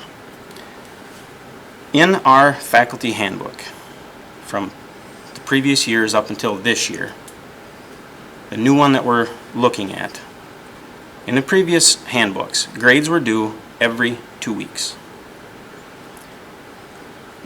My wife has a stack of documentation from the last couple of years, emails, phone calls, all over grading. We, as a school board, approve policy and handbooks that are brought to us. We have a school board policy, the 300 series, which tells everyone what their role is. It says right in our policy that we hold administration accountable. It's not my job to enforce the 2-week rule on grades. It's not my job. It's administration. When it happens over and over and over and over and over again, years upon years, and I'm not the only parent. Not the only parent. People look at me and say, I don't want to say anything because I'm afraid of retaliation of my kid. Number one reason nobody wants to say anything around here. That tells me it's a problem. And after this meeting tonight, if people hate me for saying it, it's fine. I'll take it all on me. Because I have never felt so slammed in all my life watching my kid bust his butt with his teammates at every sport they're in. They earned what they deserved. I don't care if there was any flaws in the system. I would never okay that to even be a thought. And people need to understand that. So, back in mid-March of 2021, I got a text message on a Sunday from the superintendent asking for a meeting with her and Dave for my protection. Oh, okay. Whatever. So we met off-site up at Sweets a couple days later, and this whole vote of no confidence thing came. I said, okay, that's fine. You can bring it, because then it legally lets us talk about the issues at this table. Well, we don't want that. Okay? Well, so it kind of went by the wayside. They asked if I'd get off committees. No. It's my right. That's what taxpayers put me here for. If they don't want me here, they don't have to vote for me. Simple as that. I think we just asked that you conduct yourself in a more professional manner is what we asked. Correct, but how is enforcing the policy and handbooks that this board... That's not the issue. The issue is the way you went about it. Really? Yeah. So as a parent, you can't ask questions? No, you can ask questions all you want. It's coming in and swearing up a storm and all those kind of things. No, don't. Really? I was in the office, he was not the one. No. Yeah. Well, Absolutely okay, not. so we'll go down this hole. I mean, I wasn't there, Tim. We'll go down this hole, Okay. if you want to. I'm just saying that was the meeting we had at Sweets. But you I never thought it was a confronted very- me, I you thought it never was- told me this at Sweets, Dave. I thought it was a very I did cordial too. meeting. We talked, everything was fine. But then here's the funny thing. I was quiet from mid-March to November when I was shown these screenshots of assignments. And I brought it to all three of your attention. I was quiet for that many months. I've got I documentation. remember you saying something about I've never seen any Okay, well, screenshots, but administration did. And I left it at that. There might have been more meetings with that parent. I did not attend them. Have no idea. Have no idea. But you never said the way I conduct. So how do we conduct? I got a question right now. Given the state football trophy, who started that rumor? In our board notes, it said it did not come from the district. Well, it certainly did. You're asking the wrong guy. I have no idea. Okay, well, this needs to be talked about, because this is a problem and a syndrome around here. It has been for years. The staff bring a vote of no confidence. And then in the soup notes in January, that's what Chrissy Schumann was, the EA president was on the agenda for. It was not for a vote of no confidence, it was on the agenda. Let me read the soup notes from Friday, January 14th, 2022. EA President, Local Teachers Union has requested to present to the school board on Tuesday evening a possible vote of no confidence letter directed at Teresa Frazier and Tim Lewison.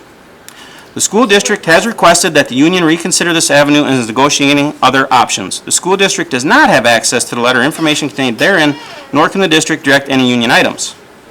So, to say that that's not why you were on there? Well, that's what we were told, Chrissy. Possible. Huh? The key word was possible.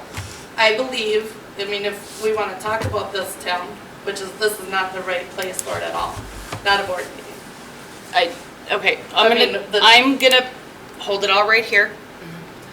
I think we need to stick to the clarification points that are in the email, Yep. because But frankly, you're jumping all around. I know, that's what I'm trying You're to, jumping to teacher, to union, to I'm super, this I'm is ridiculous. But I- this, it It all should be on- encompasses, This should not be a board discussion at all.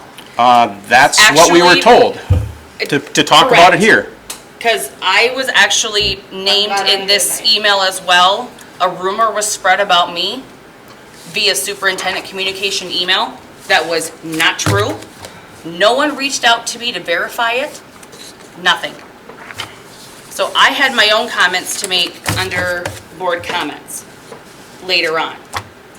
But if things need to be corrected, and that is what was stated, that if corrections need to be made in superintendent emails, unless they are about an employee, a student, HR-related items, those have to be redacted. Otherwise, they are technically considered public information. Any information You we can use do to a make a decision at a board data meeting request. is public information.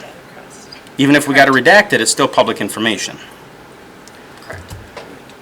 So my point is on the whole state trophy thing is it's a general, we can clarify this, but for clarification, everybody needs to understand what built up to it. I'm trying to understand it myself.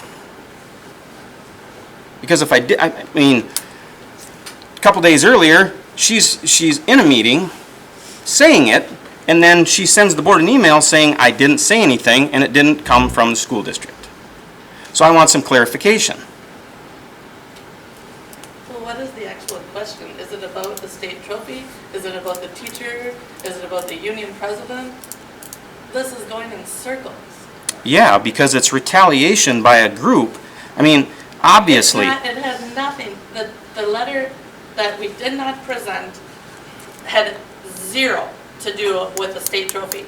You would know, because you haven't seen it, I never presented it, the union voted to not present it at that time. But like Nothing to do with the MSBA state said, trophy. it should have never went to the staff. That concern should have went to Well, me. again, we're in a town of 900 and some people, you think that's not Doesn't gonna get matter. out with the I don't kids. care if it gets out. The initial conversation should have went from these two to me. Should have had a meeting. Maybe the board chair would have been involved. Instead, nothing. Nothing. It just gets spread like wildfire. And then that same day, there's spouses and kids talking about it. So now it's not only me, now my son has two teammates that he had nothing but respect That's for. a lie. That is a lie. Okay, I'm gonna call it back to order at the moment. We need to move on from the state trophy part. Okay, yep. So, anyway, it's kind of a mess, but I want clarification on the state football trophy somehow. So then, I'm gonna go down to the next one I wanted clarification on. Staff leaving. There was an attachment in this email that showed some documents, and some reasons why the staff were leaving. And it just referenced LO family. That was my email. So we are portrayed, whether you're a parent, school board member, if you come in here and ask questions about what's in writing, what's in black and white, policy, handbooks, you are portrayed as being terrible, a bad person. Chrissy, I'm gonna So- have to ask you to stop. So, You didn't say I know. anything when it. I did, I did. So, you So- gotta be. No, I did. Consistent, please. No, I did. okay, I'm talking about this right now. That's it. In reference to that email, if it was an LO family, whether it was my family, another family, multiple families, we did have grading issues. We did. At the end of the day, why do you take a whole quarter, no grades submitted, and all of a sudden, there's a whole bunch and a kid goes from an A to an F? I don't care whose kid it is. We need to do better. And then when you look at policy and it says grades are due every 2 weeks, that's not me as a board member or parent. It's in writing. It's in writing. And now, this coming faculty handbook, they're due every week. So I just wanted that. Your kid, Hey, wait, hold Tim, on. your Stop. kid Stop. bullied my kid. Stop. Both of you. Stop. It's gonna happen all over again. Okay, Call a I recess. am gonna call a 10-minute recess. It's 8:13. We will reconvene back at 8:20. You got it? Okay, it is 8:23. We're gonna call the meeting back to order. Giving the state of the climate, I am requesting that we move on to the next agenda item, which would be agenda item 9W. Okay, I just wanted to bring up school district policy 301, 305, 306. 301 is school district administration. The purpose of it is to clarify the role of the school district administration and its relationship with the school board. I won't sit here and read the policy. I just want to make everybody aware that we do have these policies. Policy 305 is policy implementation.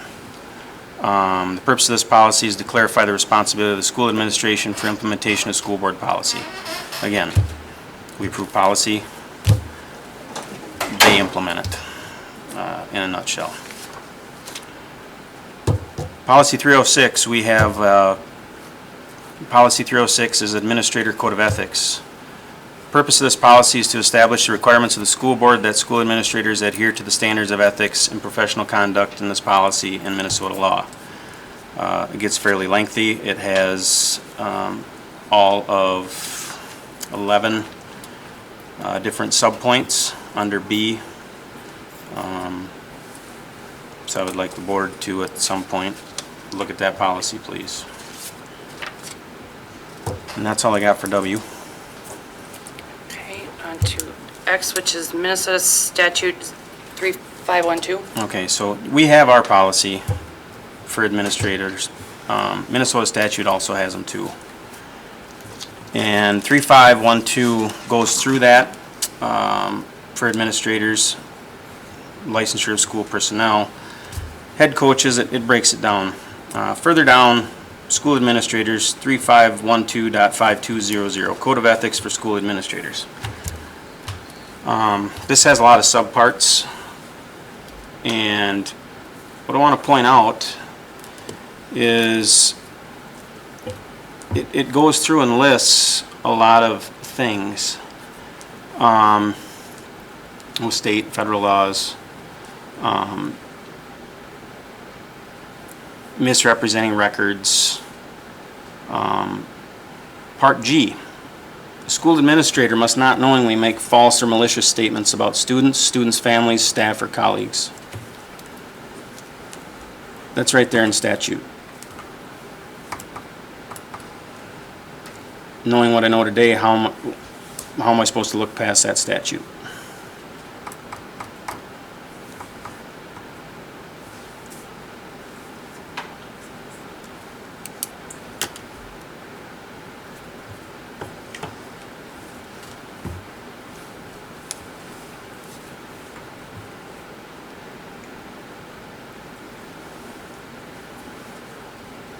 It's tough to say something, because there'll be backlash like no other. I get it. But I can't turn my head. It's right there in statute. So how do we as a board handle this situation? I have no idea. And I'll apologize, because it's not easy. But it's right there in statute.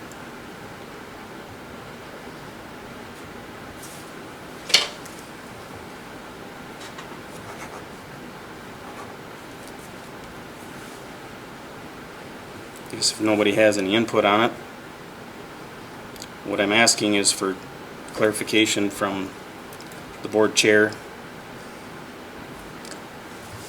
with the school attorney on that statute. Part G. G, part G. Yep. Okay, move on.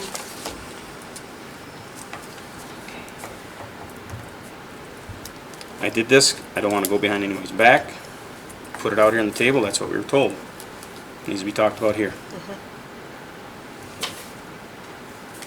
It's not easy.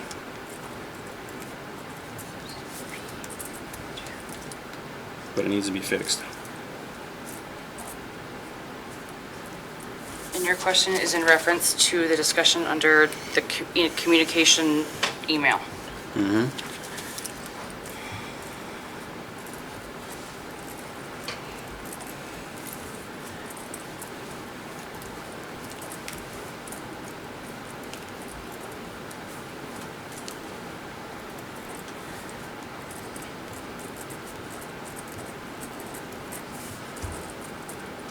And further down in that statute, it says complaints.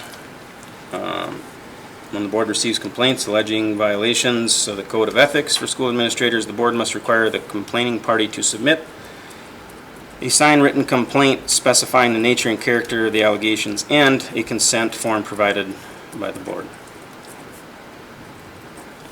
I will fill those out and submit them.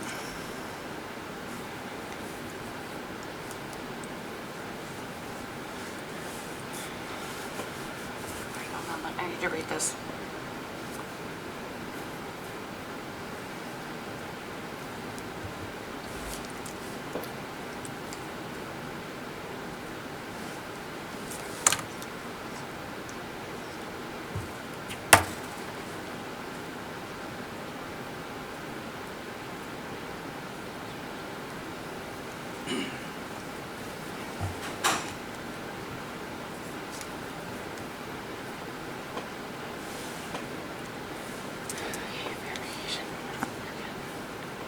Cassidy think he's got it, it should be recording. He got it for you.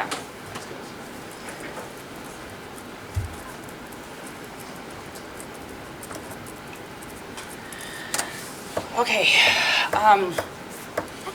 as the board chair, I do have the right to reach out to, does anybody have any objections? No? Okay, so I will, okay, I will watch the video,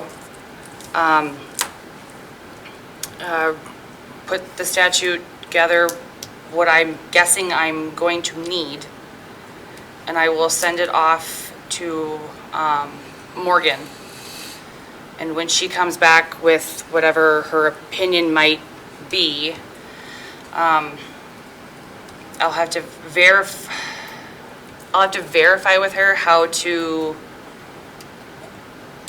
then pass on, I guess it'd be, is it recommendation or whatever she puts together, figure out. Should give guidance. Okay, there you go, guidance, that's a better word. Figure out then how to pass that on to all the board members. So. Okay.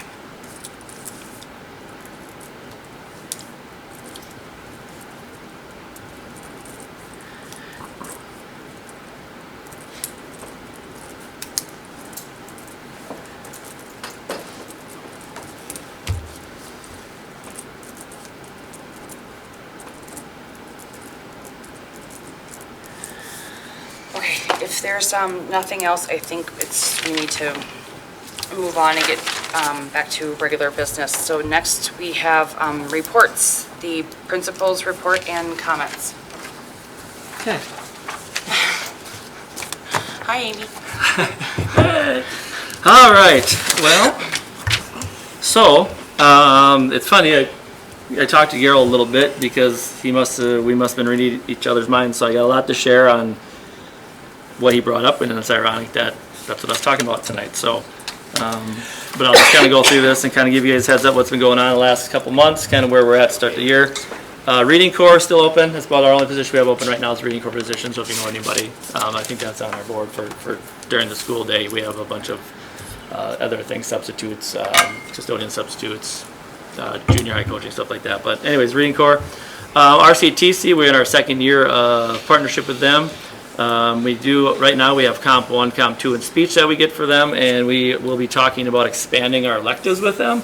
And that's kind of where we could talk in, kind of what Gerald was talking about, is we could start talking to them about anything that we'd like to add, maybe in different fields of art or music or anything like that, if we can't find any other staffing with that. So that's a positive with RCTC, and things went pretty good with that last year, I believe. August 29th, staff returns. August 30th, information should come up, but that's open house and pictures on that Tuesday. But all that information should be out.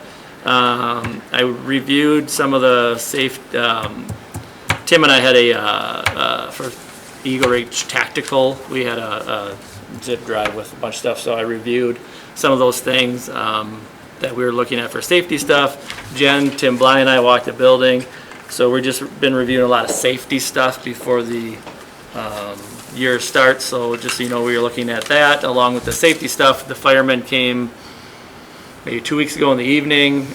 They did kind of a walkthrough. I took them through the entire building, showed them all of the rooms, stairways. So they have an idea where things come in, how they set up things. So it's kind of really great to be working with safety and partnering with them. They'd like to see maybe another Alice drill this fall again and get EMTs, fire, police, all that stuff going. So really focusing on the safety issue. I think we do a good job with that. We have all the drills practiced and stuff, but just kind of keep those fresh in our mind and working on those things. Not with this group, but with we talked about with the Highway 56 project coming through and needing a Cardinal Kids bathroom. We don't have any lines for sewer and water going out to the road. I did get contact with them. They will, when they dig up everything, we'll put a connector or whatever out there. And ours comes off that music room door out in the grassy area. There's I believe, Chad, you know, there's a silver thing out there. Yeah. Connector, so it kind of go from right there out to the road. So when everything's dug up, so that's positive. So once that happens, then we'd be able to move forward with making that bathroom for the Cardinal Kids and Cardinal Care down there, which has been asked for. But that's the only holdup, is we just don't have any lines right now without us digging everything up and going through that stuff. But since they're doing it, so that was good news. I apologize. I don't remember the lady's name. I have it on my desk, but the lady and her husband that bought the new art building. Down there on the corner. It's sitting on my desk. Her and I exchanged information, but we actually met, and we're talking about, she wants to do art classes, acting classes. She wants to do some down there. How can we partner up and bring some of that stuff into our building?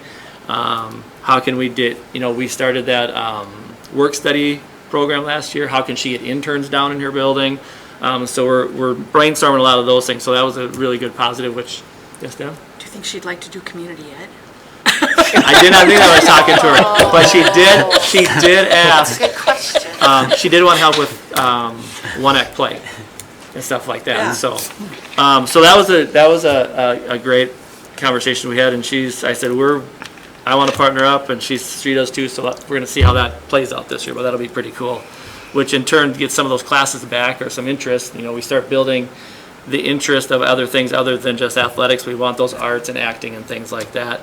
And along with that too, we look for coaches. Not everybody's a coach, but can we start clubs, an art club, a chess club? So that was something on my list that I kind of want to talk to maybe with when we get a community ed director.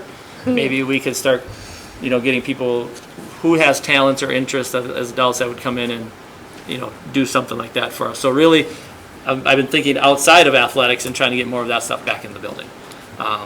We did have art posted last year, we didn't get any application, so I had to make a decision to take it off, make what we have is STEAM, so I could make a master schedule and get the kids their schedule, so that's the reason. So that's not totally off the books. I may come back to the board in January and say, if we want to art, let's post art here in January to get early stuff. So I talked to Gerald about it. He was all excited that I've already been working on those things. So it's just stuff I've been working on. I hadn't shared with anybody behind the scenes and stuff. So just so you guys know, we have other things going on. Kind of that same sense with that, we'll go through the Student Service Center, which I'm glad that we're going to move forward because it is growing. I did talk to Vestas and Sky Climber, 2 wind tower companies. They want to partner up and start working with our seniors, get those kids that maybe are interested in that field and not go to college, but go to work with them directly because they want to teach them their methods and their ways, and they don't want to, they don't need somebody who goes to school and come back and reteach. So partnered up with those 2. I got to meet with them in the fall when we get back. And the other thing we've been working extensively on is their CNA program has moved into the Mayo Clinic building. We've talked about, now we have the building, we have access to it. When we get a community ed director, what I also want to do is build that, is what other classes could we offer down there in the evenings? Can we offer, I've been meeting with Wildwood, LSS people, and EDA people because they're trying to do a daycare in town, because what they're finding is the people, they're losing staff and stuff too because they need people with daycare, 24/7, overnight, stuff like that. So we've been meeting. There's some financial backing there. Janet Rosedal's been an integral part of that thing. So I've been working with all these different businesses and trying to get opportunities for our kids. So if our kids take the CNA program, then there's some incentive to get them hired right away if they'd like, while they're in school, working at one of those 2 places. And potentially, we haven't decided yet, but the financial backer we have that's very interested, maybe some sort of financial bonus, maybe a scholarship or a signing bonus, something like that. So a lot of these things are in the works. A lot of moving parts that are out of my hands. I just sit on the meetings and I say, we're here and ready and willing, and we got the kids. And so a lot of great things going on in different opportunities for our kids. And I think that's the importance of our Student Service Center, is why we want to build that up and get somebody else. I've had time over the summer to do these things, but when the school year rolls around, really, I've been here, this is my 15th year, we've tried these things, but I just don't have the time to really build those relationships. That's why a few years ago we did the counselor, we tried to split the college career counselor with the other people, and we paid, and we never even saw the person. So that's why that was part of our Student Service Center. So we got some traction now. I want to keep this going, so it's really important that we build that. So a lot of great things going on in that area. We are moving to, like I said, teachers are getting harder to find, and we've lost a couple things. So Northern Star Online is an online, has courses, and it's approved by MDE. So we will use those for, a lot of times when juniors and seniors are looking for more choices, sometimes we're limited. So now we're going to expand using that company. And we've been paying our kids to do credit recovery to go over to the ALC. We've been paying for that. This program also allows us to do credit recovery right here at our own school and save some money there too. So, like I said, so all of our things, we were kind of all over the place a little bit with this just because it wasn't a good one. MD sent this out. This is who they recommend, so that's who we're going to go. So, like I said, once again, more opportunities. It's online, I know, not ideal. Some people excel with that, some people don't, but that's some of the opportunities we're going to have until we can get teachers and stuff like that.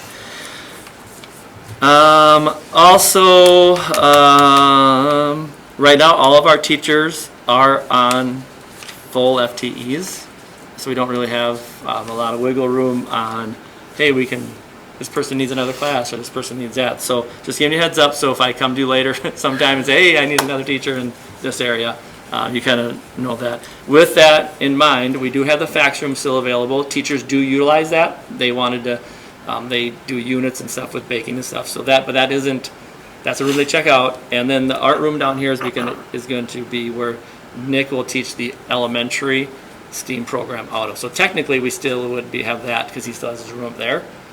So if we did ever wanted to come back and add art or do something else, we do have a room down here and the fax room upstairs. So otherwise we are full. We just added a kindergarten teacher, like you guys know, so the elementary classrooms are all full. So that's a good thing. So we got a lot of great things going on in that area.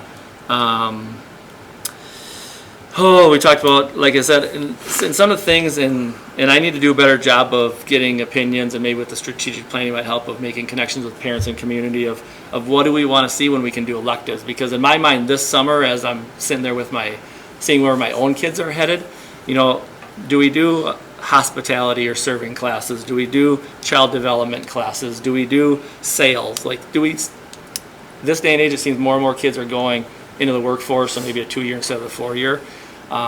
So how can we bring these things back? Where can we introduce them? Do we have experts, maybe parents? My goal would be to get more parent volunteers in that would be good at this. So maybe I do need to do a better job of telling you all of these things I'm working on, so you guys know I'm working on them. But I don't like to bring them forward until I have it. But just so you guys know, those are a lot of things we got going on, because I hate to tell you this is going on and then it fizzle and we don't get to do it. I like to bring it when it's more for sure with, things like that. But as I heard Gerald talking and all the things that we got going on, I just want to know these are things we're going on.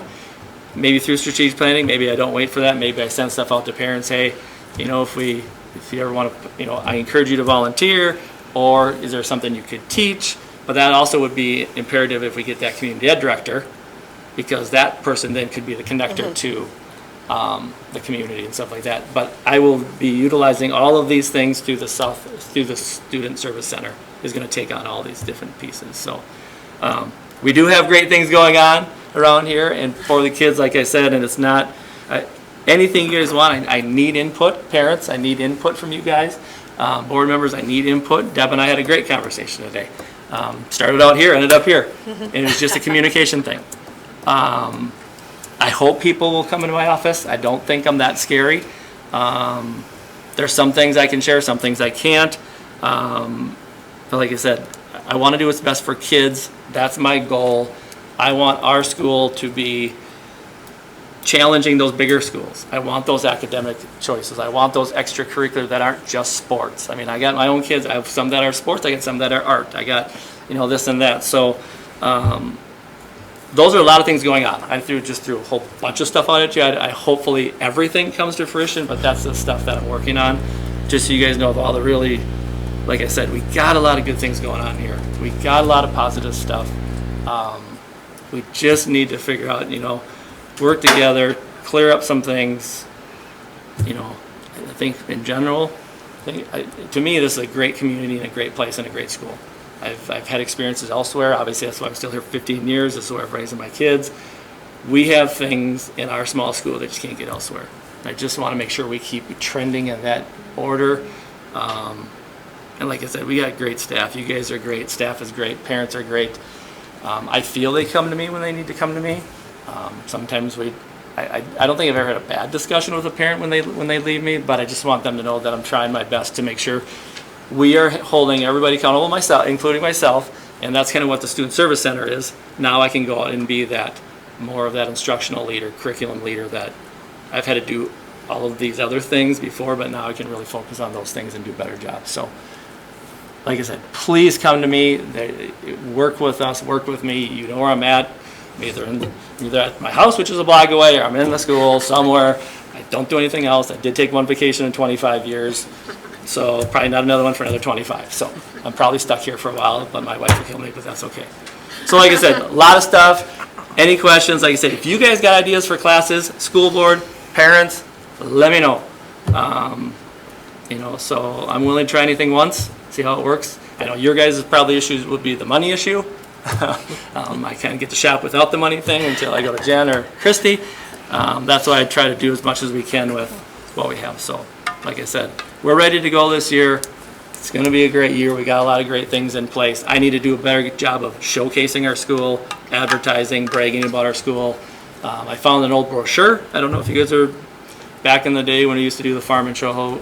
I think, Tim, you remember those brochures we made. I brought it to, I don't know if I brought it to student council, but I want them to jazz it up, get it out. I think we just need to do a better job of, we're LeRoy and this is how we're going to be. We're not going to try to be like anybody else because we got too many good things going on. I want people to be like us. And then the RCD model, the first one in Minnesota, that's a bragging point, but I think it's just best practice for our kids. Building relationships, kids, students, adults. I don't think we're ever too old to do any of those things. So a lot of great things. I hope we can work through these things and get everybody get on board. And like I said, we got a lot of great things So sorry, I got on a little bit of a soapbox. Any questions? Board, I did not send you guys my 7 emails of a million stuff. If you really care about bell schedules and all those different things, let me know. The schedule is a little bit different. We did put intervention time 15 minutes before school and 15 minutes after school. It may not sound like a lot, but I'm trying new things along with the grades being due every week. I think it's going to be easier to track because we want to do those win times on Wednesdays. We're trying to do, but in order to do win time effectively for a student, which is what I need, we need to have the grades and everything updated and right things. So that'd be Mondays. So Trevor and I have been really working closely. He's great making all the graphs and stuff that I can fill out and keep track of. So we're trying some new things. We're trying to do, like I said, hold myself accountable, teachers accountable, and actually doing what's better for kids. Giving them more intervention time, teacher time, one-on-one time, and really, like I said, so I'm not going to say it's going to be perfect, okay? Bear with me, but please don't hesitate to let me know if something you think stinks or is not working. I hope you trust me enough to know that I'll at least try to work on making it better. Sometimes I can, sometimes I can't, but hopefully you guys know that I'll at least try. So there you go. Sorry to take your time. Thank you, Aaron. Yep, sorry about that. Next, we have superintendent report and comments. Okay, thank you. You may have noticed on my notes, I had a teacher presenting tonight. In actuality, it'll probably be next month, but I'll let you know for sure on safety patrol. So I'll let you know more about that. Just a quick correction on that. School Safety Summit, I mentioned this to all of you that Mr. Hungerholt and I have really wanted to, and he mentioned it tonight again, really want to prioritize student and staff safety, but then also community member safety when they come into our district.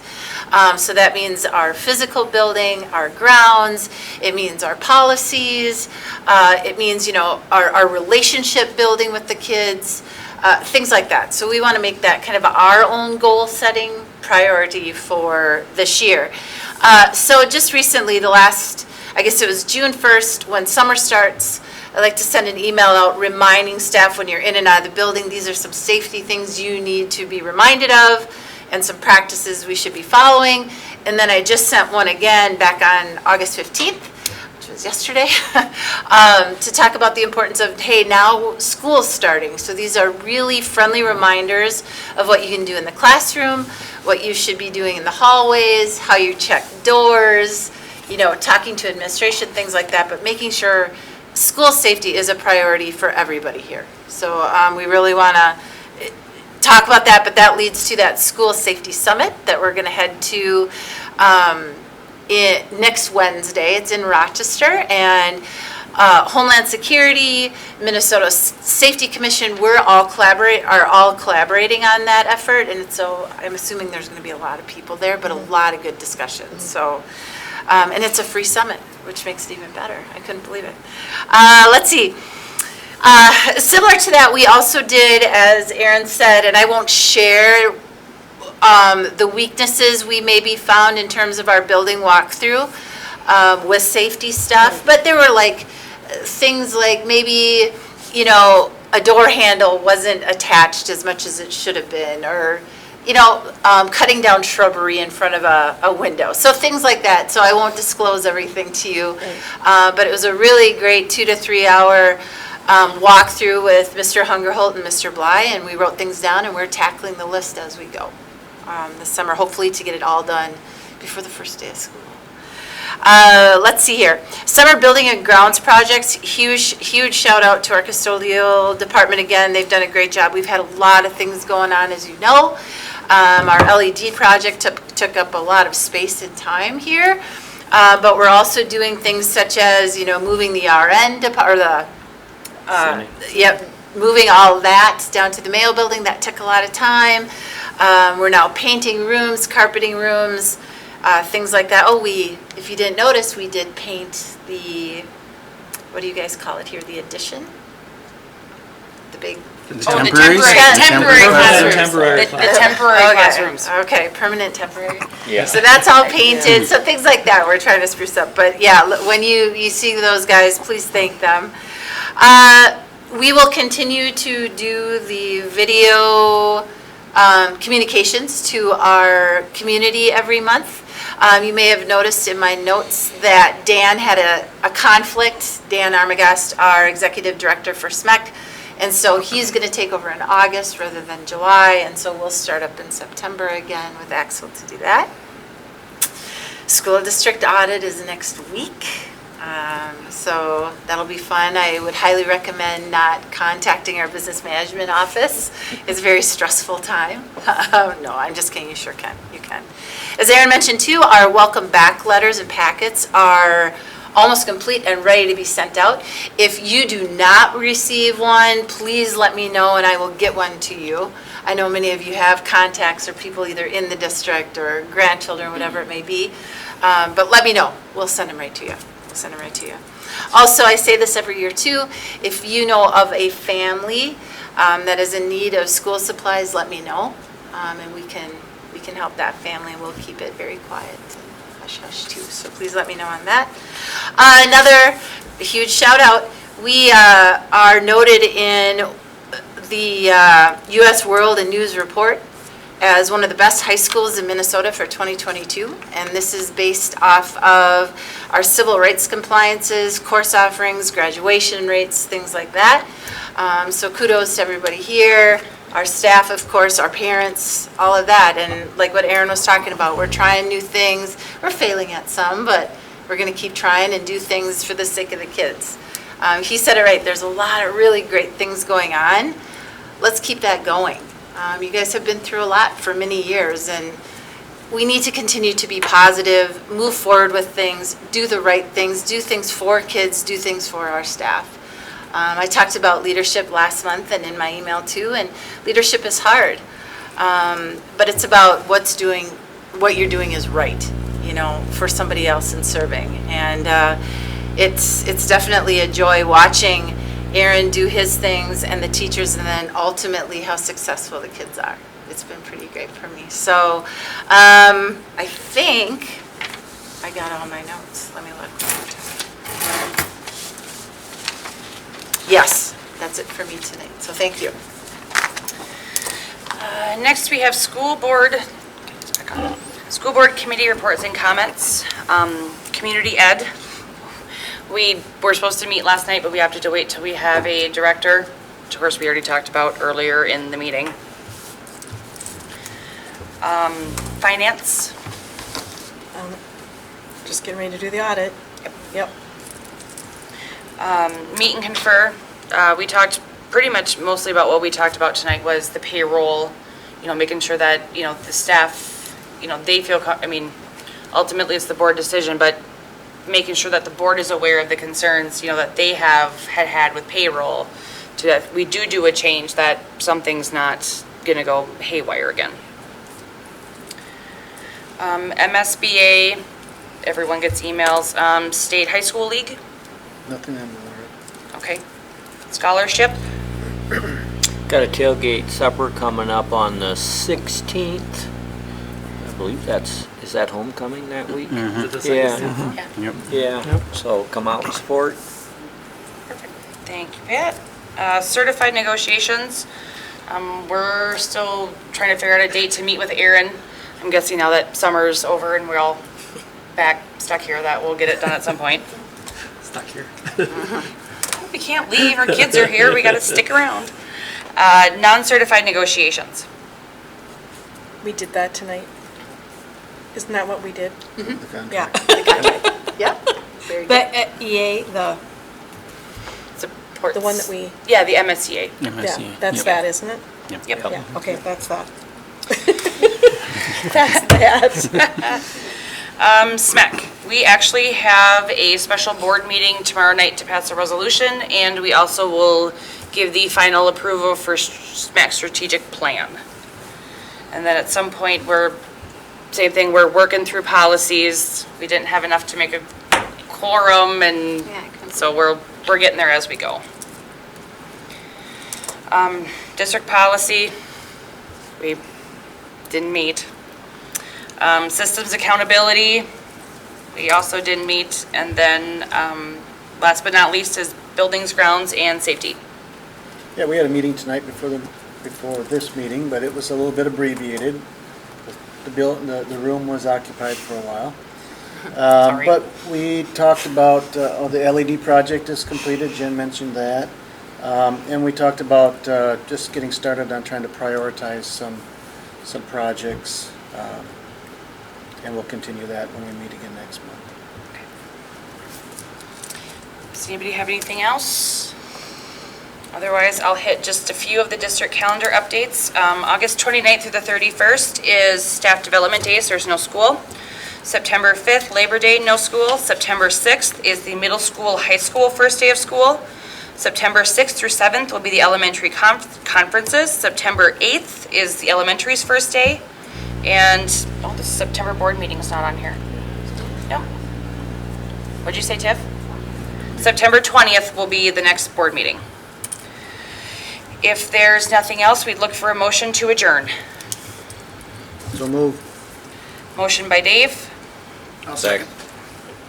I'll give it to Cass this time. Second by Cass. Any discussion? All in favor? Aye. Any opposed? Motion carries. Meeting adjourned at 8:57 PM.